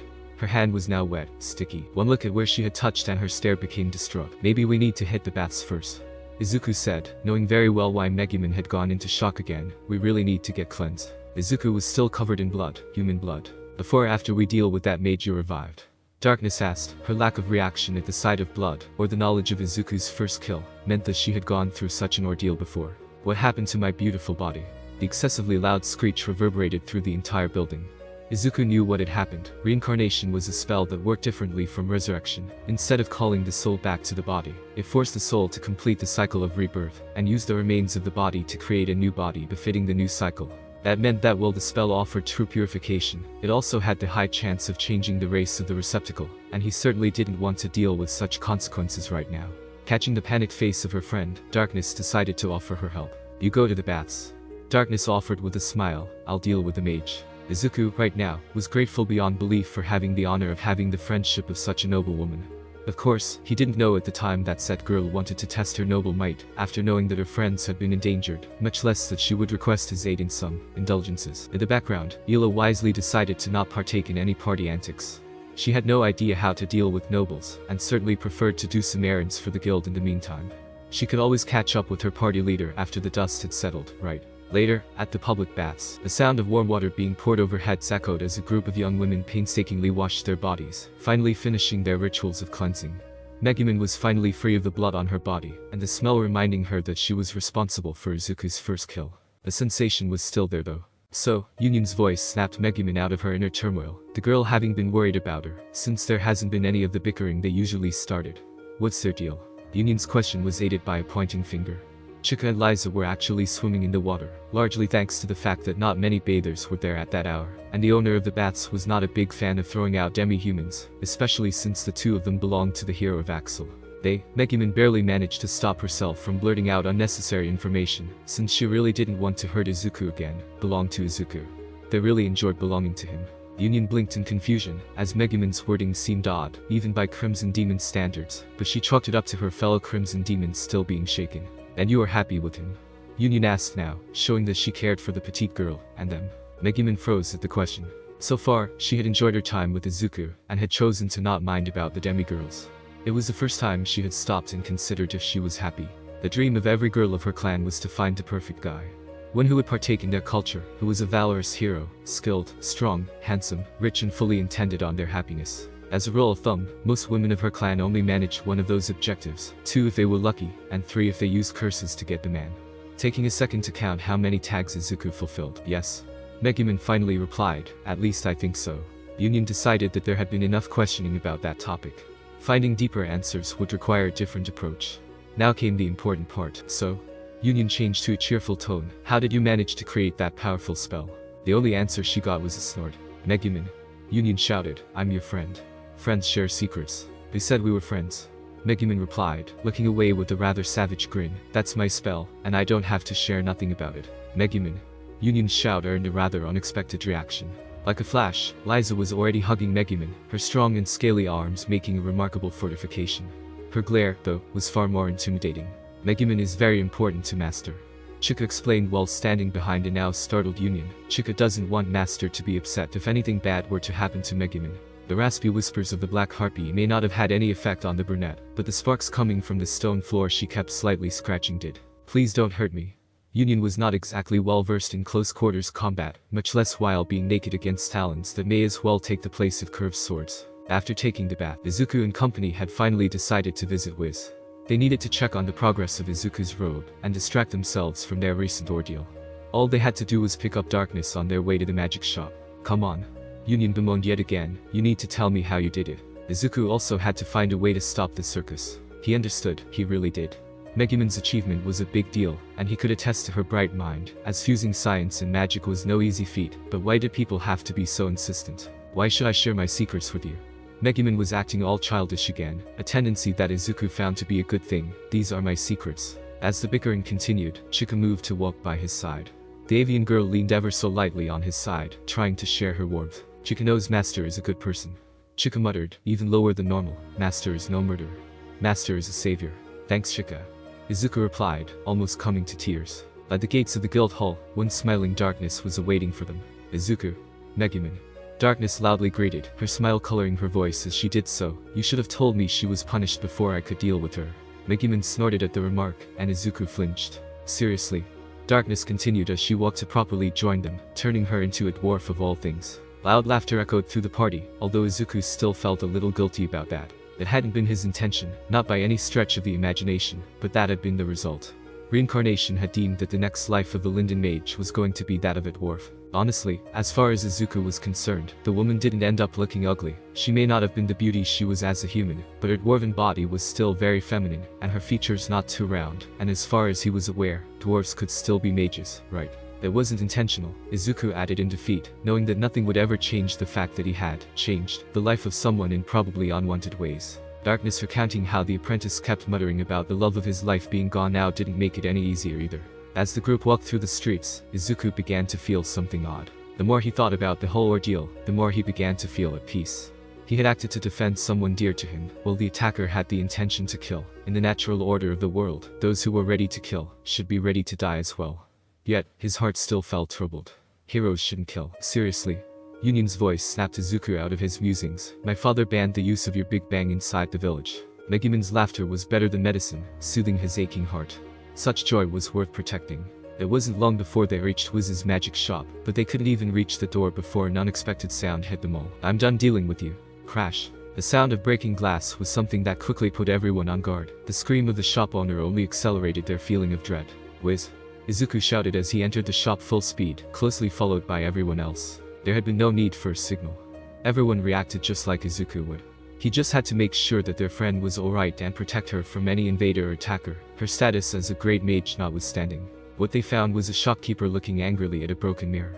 It took her a couple of seconds to notice the group. Izuku? Wiz asked, looking surprised by the intrusion, but at least she was fine. Izuku knew she wasn't happy. There was no attempt to glomp on poor Chika, or asking if Liza had shed more of her hard scales. Are you alright? Izuku asked, and by now the rest of the group was either looking around, or at the shattered mirror. We heard you scream. Scream? Wiz asked, trying to sound innocent. Izuku's worried stare informed her that such attempts were pointless. Oh, right. This mirror, I couldn't make it work properly. But magic mirrors are crazy expensive, Megumin supplied, providing new information to the young archdruid. Even if one malfunctions, they can be sold for a lot. It made an ugly reflection of me. Wiz quickly explained. That makes sense. Union and Darkness replied at the same time. Izuku and Megumin exchanged worried glances, but decided to keep quiet. The ditzy shopkeeper seemed to not want to elaborate. You must have come for your robe. Wiz suddenly changed gears, going back to her ditzy smile and bubbly attitude. It's ready. I think you'll love it. Izuku decided that if his undead friend wanted to keep things private, it wasn't his place to keep digging. She would tell him when she felt the time was right. A few minutes later, looking good, Izuku. That looks fit for a noble. I'd like to order one myself. Izuku blushed at the praise. He had just spun around while wearing his new robe. The midsection, running vertically from head to waist, both front and back, had been replaced by Liza's white scales, giving it a tabard-like look. Cords of golden thread adorned his shoulders, and the HUD, at his request, had been emblazoned with a yin-yang symbol. It looked better than he hoped. Thank you, Wiz. Izuku directed the attention to the smiling shopkeeper, for doing such a superb job. You're making me blush. Wiz replied while swooning a little bit, but if you want me to make you a new druidic focus, I'll happily take some of those beautiful black feathers. Now she was back into her usual antics, and Chika finally jumped behind Izuku as was her usual reaction. I appreciate the offer, but I don't really use one, so, Izuku began to apologize, but then everyone looked at him in shock. You don't use one? Union asked. That's impossible. Wiz added, druidic magic requires a focus due to the need to commune with nature and channeling mana. To not use one risks overtaxing your body. Izuku, could it be that? Darkness started, first looking worried, and then shifted to a more excited demeanor, that you've been handicapping yourself in order to struggle against the pain. Izuku's eye twitched before he looked at Megumin. Don't look at me like that. Megumin shied away. Information on druids is scarce at best. I thought you were using something really small as a focus. Izuku face-palmed. It was his fault, really. He should have asked around for other druids to gather better information on his accidental class choice, not just assume that Megumin knew everything. The fact that so far he had not found much trouble with his skills didn't help either. That certainly explained why his genetic world tree was so taxing. So, Izuku began, gaining a glowing red blush due to how stupid he knew he was about to sound. Can I ask for your help with this? Wiz gave a warm smile and a nod, landing a hungry stare on the black harpy. A little bit later, after giving some of Chika's feathers to Wiz, the party decided to look around the shop, while they waited for the new druidic focus to be ready. They also tried to console the black harpy, who looked rather sad to have her feathers being manipulated by someone other than her master. It's okay, Chika said while shedding tears. If it is for master, Chika is okay with it. The avian girl was obviously not okay, but she endured for Izuku. Liza, of course, couldn't understand. Giving up her scales had been no big deal, although she really enjoyed seeing them covering her master. Hey. Union suddenly called for their attention. Why is this called a friendship crystal? The brunette was pointing at a crystal ball. It didn't show any special markings, nor exuded energy of any type. Oh? Wiz looked up for a moment, and then she returned her attention to the staff she was carving runes into. That crystal ball is used to measure the compatibility between people, allowing them to become friends if they are compatible enough. You can try it if you want, it is safe, probably. Probably? Izuku asked in concern. He really didn't like how this world disregarded personal safety most of the time. Megumin. Union instantly called, taking a pose while pointing at the petite crimson demon. I challenge you to check our compatibility. If we are friends, we have to share everything. Megumin looked reticent for just 1 second before she countered with her own pose. Ha! Ha! Ha! Megumin's enhanced laughter was rather adorable. We are nothing alike. We are incompatible in the slightest. I accept your challenge. To Izuku, this sounded like just an elaborate way to play rivals, like very good friends that like to compare benchmarks as they grew up. He also guessed that Megumin really needed to keep her mind busy, to seal away any thoughts about witnessing yesterday's debacle. It didn't take long for the two girls to set up the ball and hold on to it. At Wiz's request, they poured a small amount of mana into it before it activated. Both girls were quickly surrounded by a wall of bluish light, like a cylinder, and in an instant, it happened. Screens flicked to life, and began to show images. Happy birthday, to me, a childlike Union sang alone while sitting at a big table, a cake before her, but absolutely no one else around. Her voice had a haunted tone to it. Food, food. The childlike Megumin of the image thought loudly while stealing breadcrumbs from a large kitchen. Both girls shrieked, unable to believe that such horrible moments of their past were being showcased to the world, to the rest of the party. As more images began to form, Wiz approached, already holding a wooden staff with engraved runes and adorned by jet black feathers. Ah, right, I forgot to mention how the artifact works. Wiz stated with a smile. It shows all the embarrassing truths of the people touching it, so that nothing is hidden, and they can truthfully say if they are compatible or not.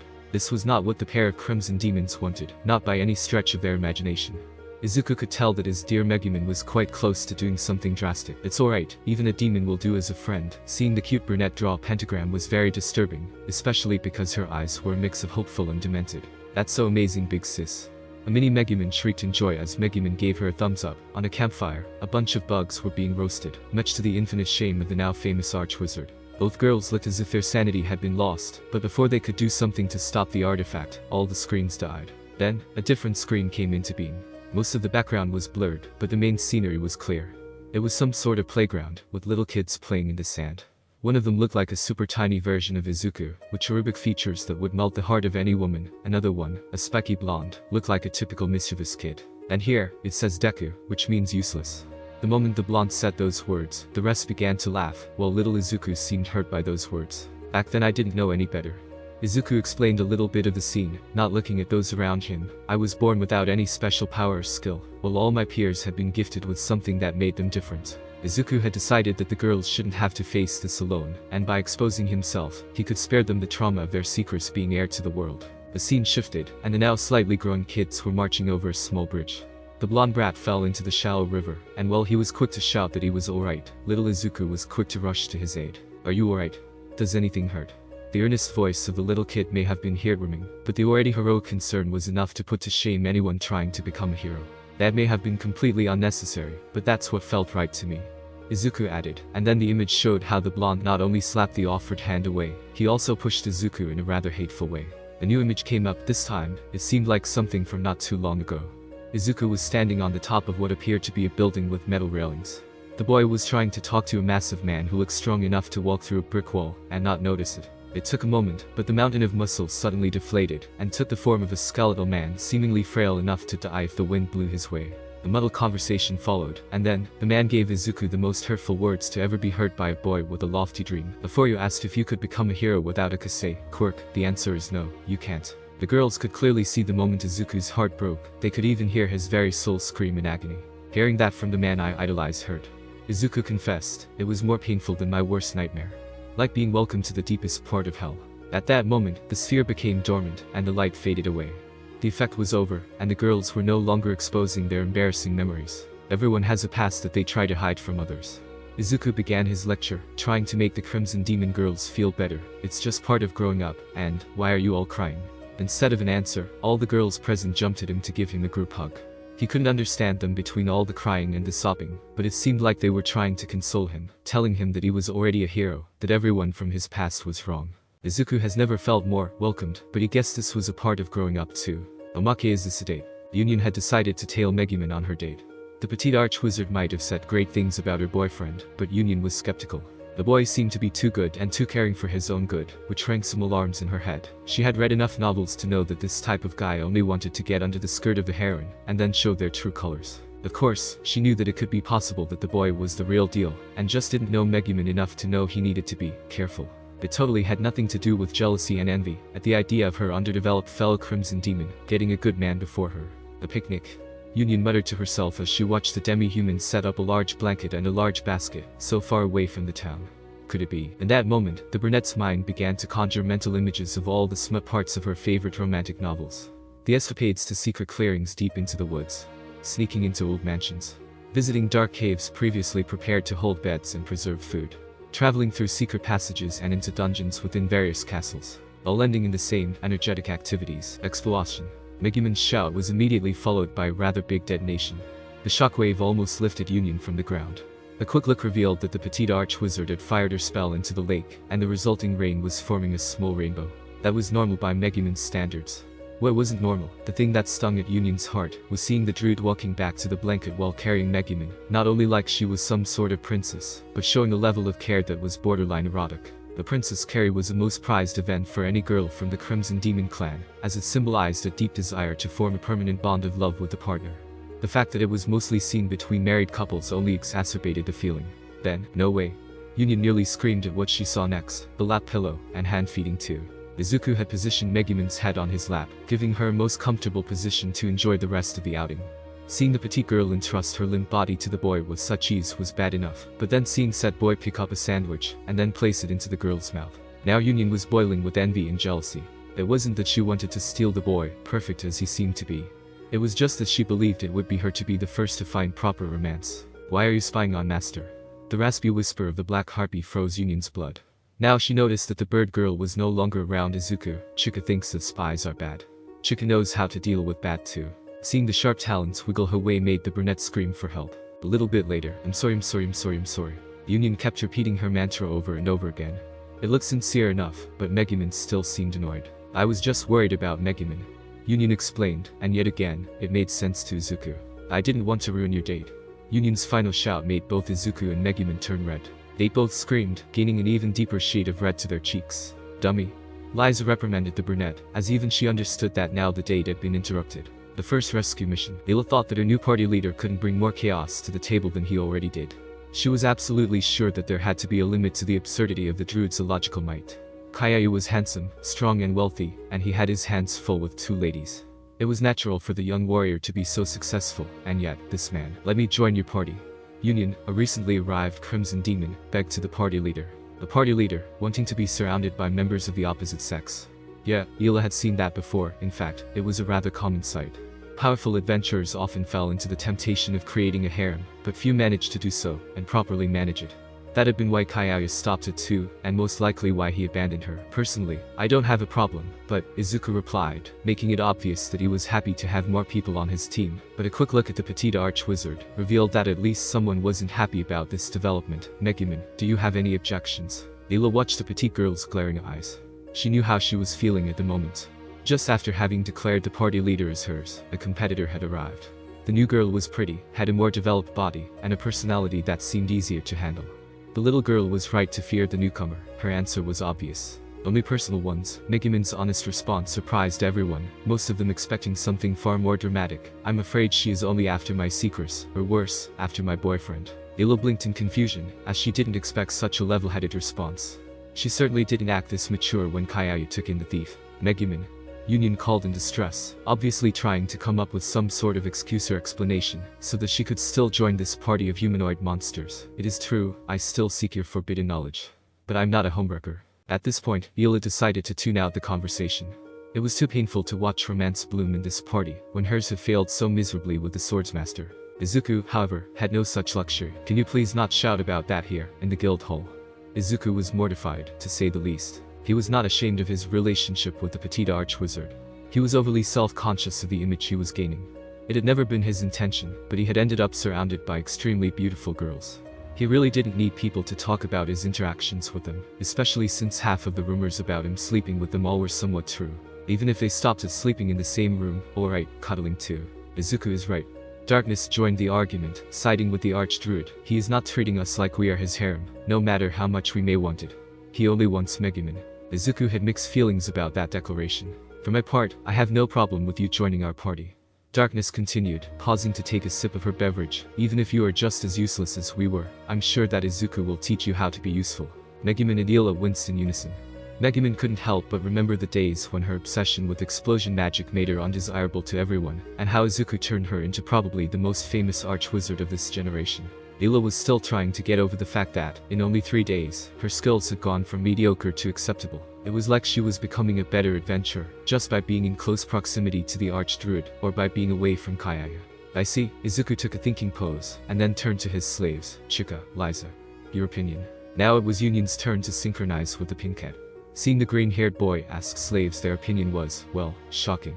They knew that slaves could have their own mind, but it was their duty to agree to their master's wishes no matter what, making their opinion unneeded. Chika doesn't mind a new friend. The whispers of the Black Harpies still made everyone, sans Union, feel uncomfortable. As long as she doesn't try to hurt Master or Megumin, Chika is fine with her staying. Watching Chika protectively surround the petite archwizard with her wings was heartwarming, especially for Izuku. Turning to look at the albino gator girl, Izuku only got a grunt and a shrug. Liza had no proper opinion. If Izuku said it was okay for the newcomer to stay, or not, it wasn't her place to question him.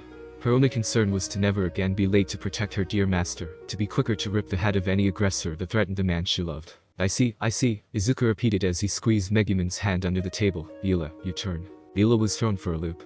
While she was technically part of the party, it was a temporary thing, and she was indebted to this boy by a ludicrous amount of money. In her position, had this been any other party or party leader, her opinion would only not be asked, but she would have been forbidden from having one at all.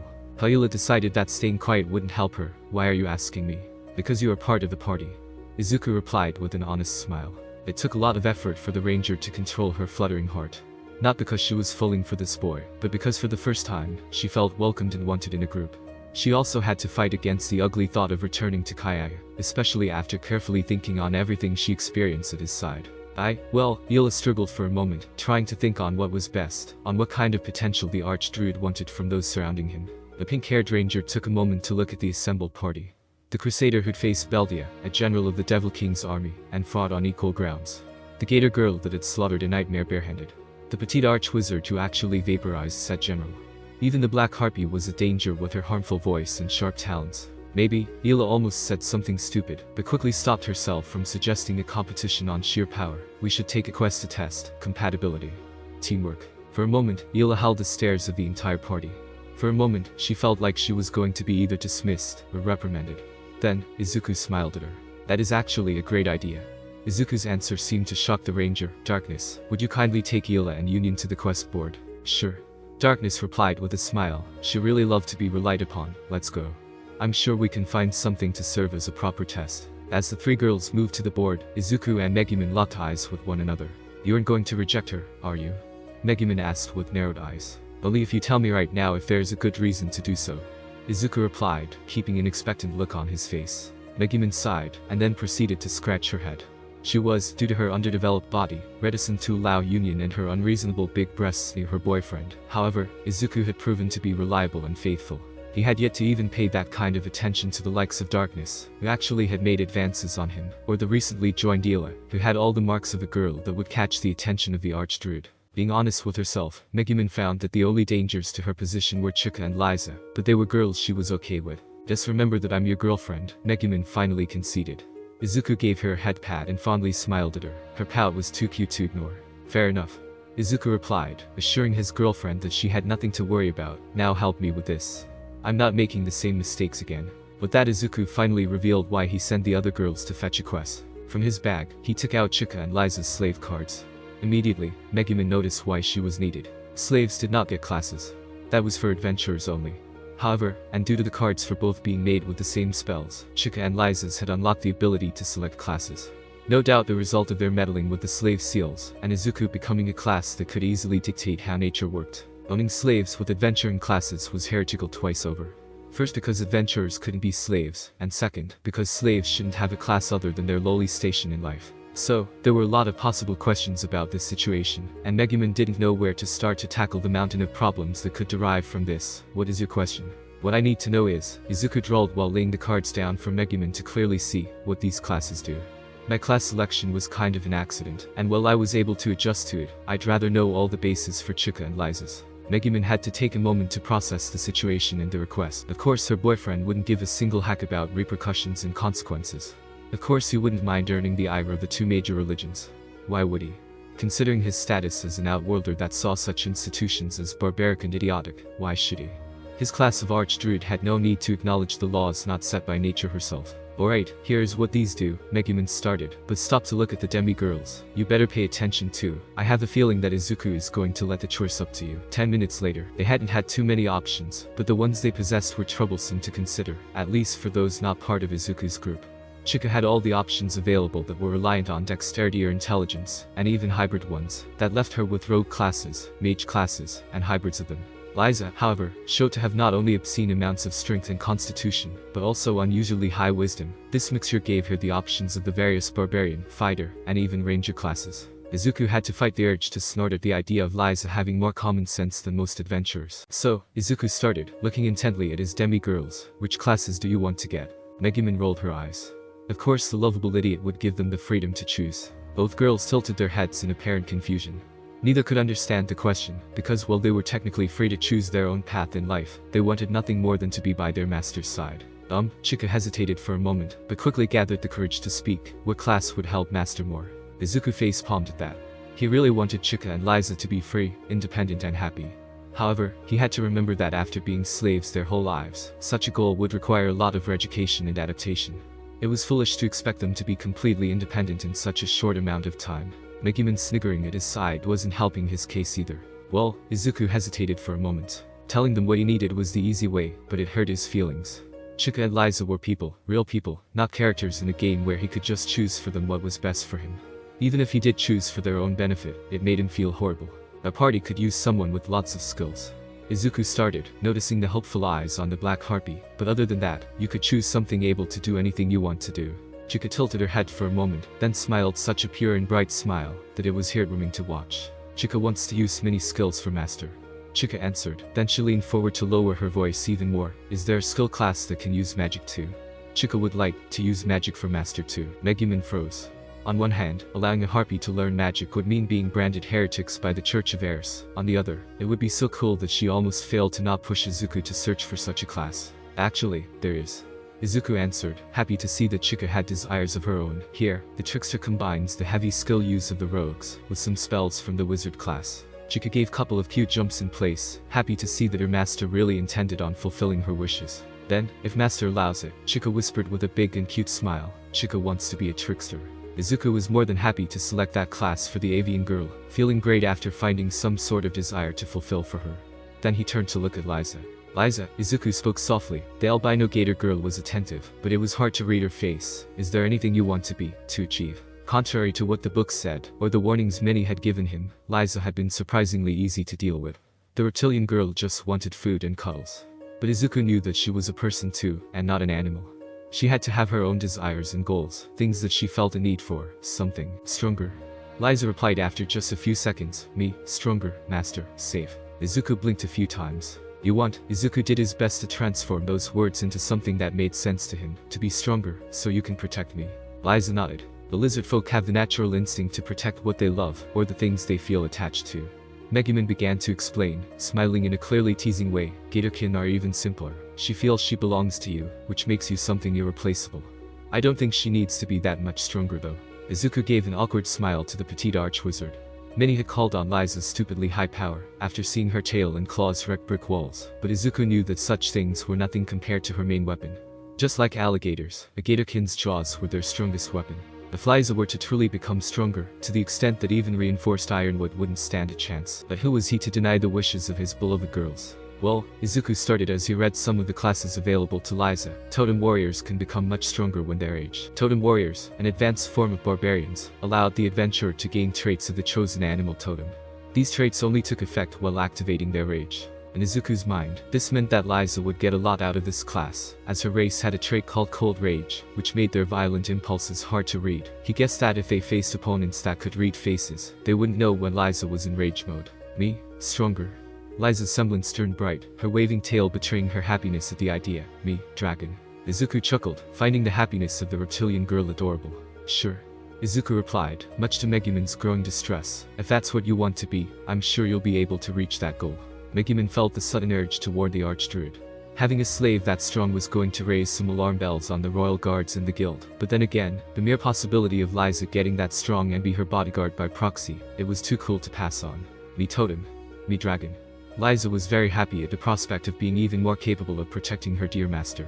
With a sweep of a finger, Izuku selected the class. There was no need to select a totem. Apparently, Liza's will and desires were enough for the magical card to understand what animal she had selected in her heart. In the card, the ominous word dragon appeared. Chika's changes upon selecting her class were subtle. Her feathers became less shiny, though not any less beautiful, and she could tell that her limbs felt nimbler, more dexterous. For Liza, however, the changes were more obvious. Her scales became bigger, tougher, harder and heavier. Her reptilian hands and feet, already clawed, gained a much more menacing look with the increase in muscular mass and the length of the claws. Even her human-like skin looked thicker. At least you look happy, Izuku nervously muttered, noticing how Liza waved her tail, and how Chika was jumpy. Good luck controlling them, Megumin muttered too, knowing very well that she wasn't about to abandon her boyfriend. Do you think they are going to take more time to get a quest? Izuku, grateful for a chance to distract his mind from obsessing about Liza's changes, turned to take a look at the still arguing girls at the quest board. Then, the doors of the guild hall opened violently. Bam. Entering the hall, panting and sweating, a young woman was looking everywhere. The teary eyes of the brunette were distraught, and it seemed like she was about to have a mental breakdown. Lean. The muscled adventurer with the mohawk asked to the now identified brunette, what happened? Where are Dus, Keith and Taylor? Rumors started to be heard, some even throwing terms like TPK. Izuku didn't really know this party, but he was horrified to think that a group of young adventurers were now gone. Finally, the brunette turned to look at him, and just like that, she darted his way. The Izuku. Lean cried in utter despair, falling to her knees in front of the archdruid. You have to help them. Please save them. What Izuku wasn't ready to have people kneel before him for anything. What happened? Izuku pushed his shock down once he realized what was being asked of him. Someone needed help. There was no time to feel awkwardness. Darkness, Ila and Union dropped their search for a quest when they noticed that the young wizard was begging for Izuku's help. Close behind them, Luna also approached to understand what was happening. My party. The guys, Lean started, still freaking out. Izuku placed a gentle hand on her shoulder, trying to reassure her, to calm her down, so she could explain what was happening. Adventures, even entire parties, dying out in the field or inside dungeons, was not only a reality of this world, it was a common occurrence. The guild offered only the unlocking of the power and the chance to gain skills, but there was no guarantee of survival, no clause about being of enough value to warrant a search party if you went missing. In this world, you signed up for adventure on your own, so it was you who accepted all the risks involved. We took the yearly quest of exploring Keel's dungeon. We only intended to search the first floor for the respawning chests. It was just meant to be a quick cash grab, no more than taking down a zombie or two, Lean began to explain, quickly starting to tear up. Keel's dungeon was a weird structure of times past. Supposedly the final place of rest for a long-gone necromancer, when that didn't turn into a lick due to his beloved dying before the rituals could be completed. At least, that's how the old stories described it. There were 10 known levels to the dungeon, and every year, the chests would refill themselves. It wasn't a life-changing amount of gold, but it was good for low-level adventurers, and oftentimes, used as a sort of tutorial for adventurers about to leave the city to start a journey on their own. It had, of course, its dangers. The dungeon had some low-level undead monsters, and no shortage of large insects and other vermin. Given that Lean's party wasn't exactly the weakest in town, they shouldn't have hit anything too dangerous. We found that the chests on the first level were empty already, so we decided to take a peek at the first rooms of the second. Lean continued, her voice trembling now. In the back, Lina immediately suspected foul play. The dungeon was free to enter for everyone, that was a given, but any adventurer that went without taking the quest was expected to at least report that they did so. The fee that the guild took for entering the dungeon was diverted to maintain the seals at the entrance of the catacomb. If adventurers start entering to plunder the respawning chests, and they didn't divert a fraction of that money, the priests would stop renewing the seals, which would risk the undead getting outside, into the woods, and eventually threaten the city. We met Keel, Lean finally revealed, making the entire hall go silent at such a revelation. He was angry. At us, at everyone. He was rambling about his beloved being sealed away. Lina and the other attendants quickly began to take note. This development needed to be reported immediately, as such news was terrible. If Keel was real, then he must be a Lich, a really powerful undead that was now lurking too close to the city of beginners. We were captured.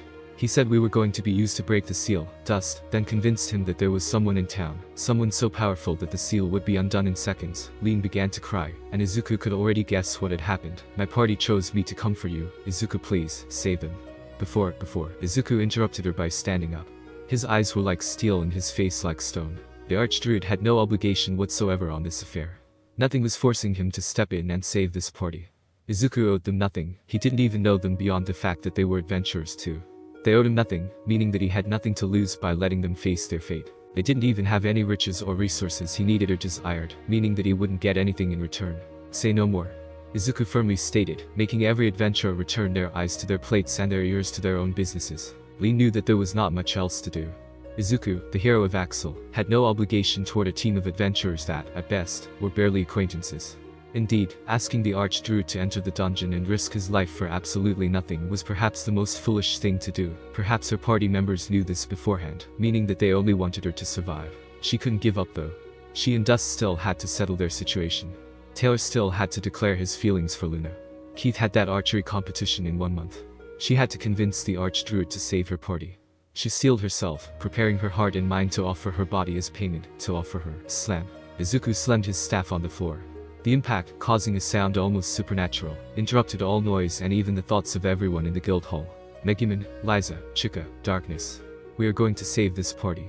Izuku declared, loud and firm. Ila, Union, you are welcome to come, but you two are under no obligation to follow us. With that, Izuku took the hand of the still kneeling Lean. She didn't need a command or further prompt to know it was her turn to guide the hero of Axel to where he was needed. Izuku. Wait. Luna attempted to intercept, knowing that placing Izuku in danger was a no-go, as she wanted to ensure the prosperity of her hull. That is not a sanctioned quest. There will be no. I don't care. Izuku interrupted, not slowing down. I'm not going to stand still when there are people in danger. And with that, the Archdruid left the building as his entire party followed him without hesitation. In fact, many would attest, every one of the girls was sporting a look of determination that would put most heroes to shame. A couple of hours later, reaching the entrance to Keel's dungeon had been educational for Izuku. The damnable thing hadn't been too far from the city. If the undead inside were to pass through the seals of the gate, they would reach the city within hours, blindside the scarce guards, and cause a lot of casualties before a proper defense could be organized. The priests of the two major religions were supposedly keeping the seals strong, but they were tackling this as a business. Izuku had to take a moment to rein in his anger, unable to believe that these religious imbeciles would focus on the money, rather than the safety of the civilians. 2 sentries. Hila reported, gripping the light crossbow in her hands for dear life. She was not ready for this, but if she didn't step up to the challenge, when would she ever be? Undead, by the looks of it. Hila knew that the information was unnecessary. The humanoid figures standing guard at the entrance of the dungeon looked like rotten corpses. Still, Izuku had asked for her input because she had the skill Foresight, which allowed her to look at distant targets much more easily. These are not brainless armies. Megumin supplied, doing her best to look at the distant targets. They are holding their weapons like trained soldiers, and not like boneless animated corpses. Izuku nodded at the new information. He quickly understood that these undead sentries were probably smart enough to know they needed to bring him to their leader. He now needed to know if they could be reasoned with. Whites. Union added, surprising the group, look at the bright eyes. They have sentience. The magic girl is right. Chika added, perched on a tree branch and looking forward without needing to squint her eyes. Chika can't see that the deadies can think. Ayla didn't know what was worse, facing the fact that her skills seemed redundant yet again, or that the raspy whispers of the Black Harpy seemed to be even more harmful now. That's what I needed to know. Izuku muttered, and then turned to look at his rather large party. Darkness, Ayla, Chika, Lean, stay here and remain on guard. If we don't come back soon, get back to town to get a proper rescue team. The rest, come with me. Brave nods followed the Archdruid's orders. Darkness and Chika didn't like the plan at all, but they understood that this was necessary. Izuku, Megumin, Union and Liza stepped out of the bushes and into the clearing that marked the entrance of the dungeon. The undead sentries pointed their swords at the intruders, but otherwise didn't move. My name is Izuku Midoriya. Izuku firmly stated, internally freaking out at the idea of addressing a pair of intelligent undead. Other than Wiz, I was asked to come here, so a trio of adventurers may be released. The sentries exchanged glances for a brief moment, then nodded to each other. We weren't expecting you so soon. One of the whites spoke. His accent was off, but still understandable. Follow us. The master awaits. Several minutes later, Izuku was not expecting this to be the lair of Keel the Necromancer, or rather, the Lich.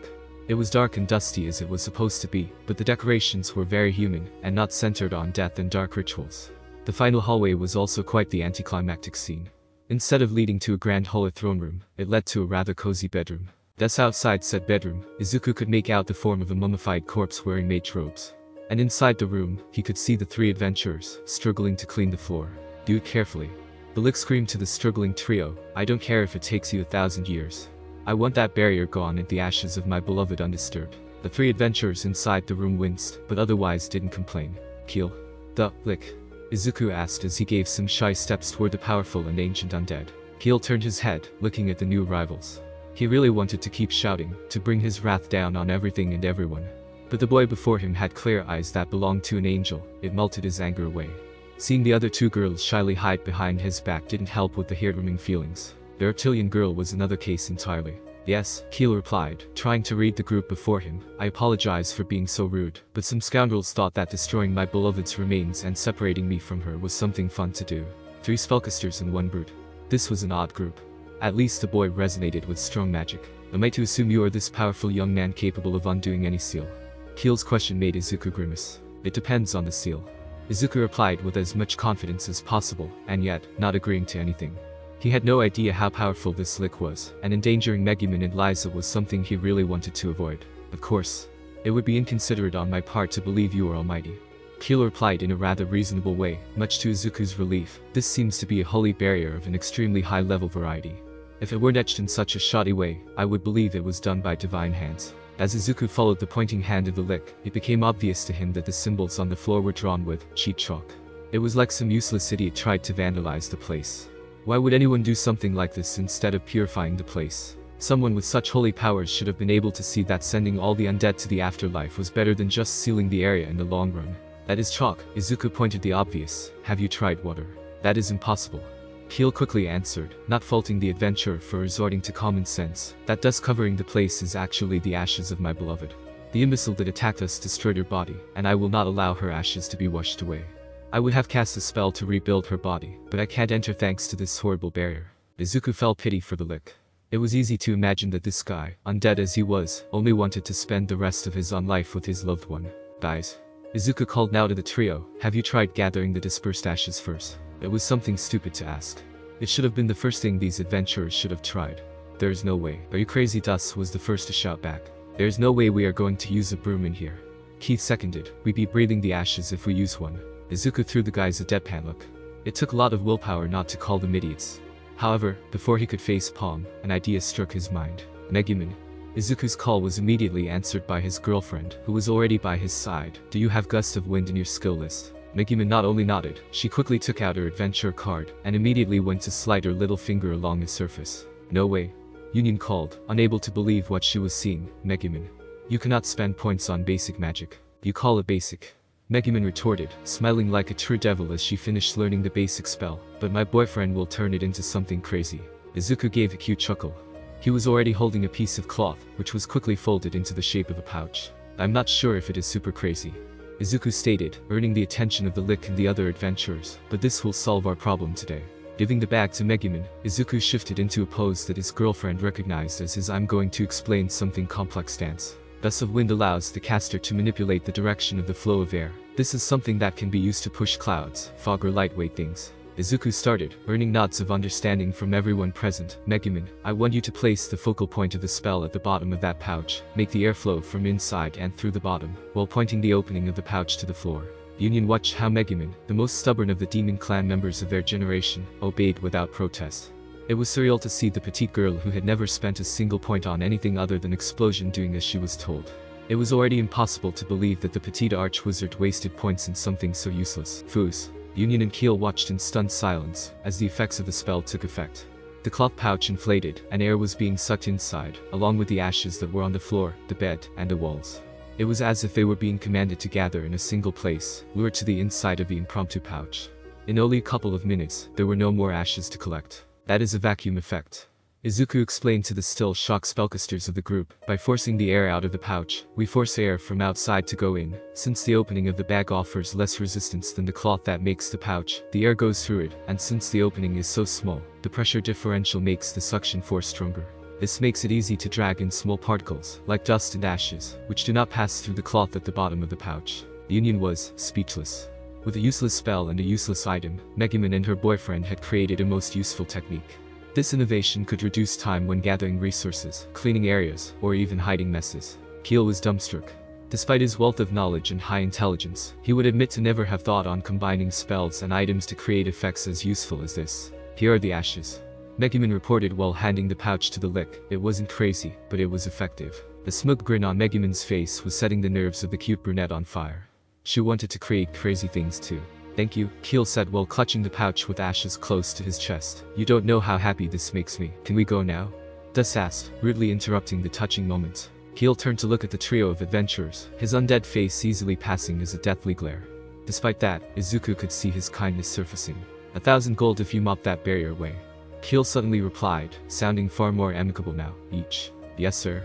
The three idiots replied, and quickly went to get buckets with water and mops to clean the chalk from the floor. As for you, my good man, Keel said now, turning to look at Izuku, is there a way to repay your kindness? Izuku just smiled. He already had his reward in knowing that everyone would return home today. A successful rescue, with a touch of kindness. On the other hand, something still bothered him. I need no material reward. Izuku replied, earning startled reactions from Union and Keel himself, but I'm curious. Why do you remain here as an undead? Your beloved feels purified, her soul is not shackled to this plane. He was no priest, but he could feel the foul energies that tied Keel and his soldiers to this place, energies that were absent from the ashes in the pouch. Keel sighed, but instead of refusing, he decided to explain everything to the kind archdruid. It took an entire hour, but in that time, the Lich had recounted his tale. The ancient kingdom, his escape with his beloved. The creation of the dungeon, how she passed away while he became an undead, that she was still waiting at the gates of heaven, waiting for him to be purified so they can cross the gates together. And that's why I'm still here, Keel finished, feeling liberated after retelling his story, warmth filling his being at seeing the teary eyes of the two wizards accompanying the druid. That's why I'll remain here, until a kind priest comes and finally purifies me. I see. Izuku said with a sad sigh, I wish I could purify you. I really want you to be reunited with your beloved. Keel smiled as much as he could, knowing that this boy was being honest. It is what it is. Keel replied, you've already helped me enough. Asking for more, asking for the impossible, is simply rude. Keel, Izuku called, earning the attention of the Lich, I cannot purify you like a priest would. But, would you like to be reincarnated? It took a few seconds for the words to sink in, but when they did, the path to Alkenrensha was getting more difficult by the day. It wasn't that money was running low, or that there were constant battles along the way. It was that Akwa was getting less room to breathe. I don't need you in my bed. The Kwa's scream had gotten a lot of attention, more than what the blonde swordsmaster wanted. Lady Kwa. Kaya did his best to remain as silent as it was possible. I didn't mean it like that. The Kwa was pretty sure that she wasn't mistaken. When the guy had proposed the three of them shared a single room for the night, the ex-goddess's senses blared with all her internal alarms. His creepy attitude intensifying by the day wasn't helping. Really? The thief asked with a deadpan stare, I thought you were finally going to include her tonight. See, Kwa kept screaming in outrage, making people in the inn look at the trio in disgust. The harlot betrays your intentions. Hey. The thief was outraged now, and thus, began to shout too, how can you call me that when you wear that excuse of a skirt? You are basically begging to be foo. Calm down. Kaya did his best to interrupt the starting fight. There is no need to judge anyone's clothes. My skirt is actually a skirt. The Kwa was not going to back down, why would she? Goddesses did not back down. This clothing gets me in the good graces of our valiant party leader. The thief declared with pride, "If I dress like this, it is for him. Unlike you, who claims to not want him, and yet shows everything to everyone. Seriously, please." Kayaya could feel the stink eyes of those around him. He was being judged like a pervert. "Hey, you three." The group of ugly-looking thugs approached their table. Kayaya was immediately gripping his sword, although he knew he couldn't strike first. How much for a night of fun? The question was accompanied by a large pouch full of gold coins being placed on the table. "We are in dire need of relief," another of the thugs added, smiling at the girls in a horrifying way. "Don't worry, just normal stuff, nothing weird or harmful. I may get a little weird, but I'm paying extra." A third one joined, then the three began to let out perverted giggles. "We are not prostitutes." The claw and the thief screamed in horror. "You aren't?" The leader of the thugs asked in honest surprise. "But the way you are dressed, we thought." "Leave," Kayaya hissed, truly angry at how the situation turned. "Before I do something we all will regret." "Geez, calm down, pretty boy." One of the thugs replied, "We only made a mistake." "Damn, I wanted the guy to suck me dry," the last thug said as the group left to find their fun elsewhere. "This is your fault." The girls shouted at each other, making Kayaya drop his head in defeat. This wasn't going as he thought it would go. Thank you so much for joining me on this incredible journey today. I hope you enjoyed exploring the fascinating what-if scenario of Deku. The possibilities were truly mind-blowing.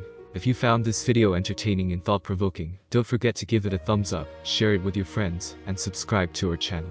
Your support means the world to me and inspires me to bring you more captivating content in the future. Stay tuned for more exciting what-if stories and other amazing videos coming your way. Until next time, take care, stay curious, and keep embracing the power of imagination. Goodbye, everyone.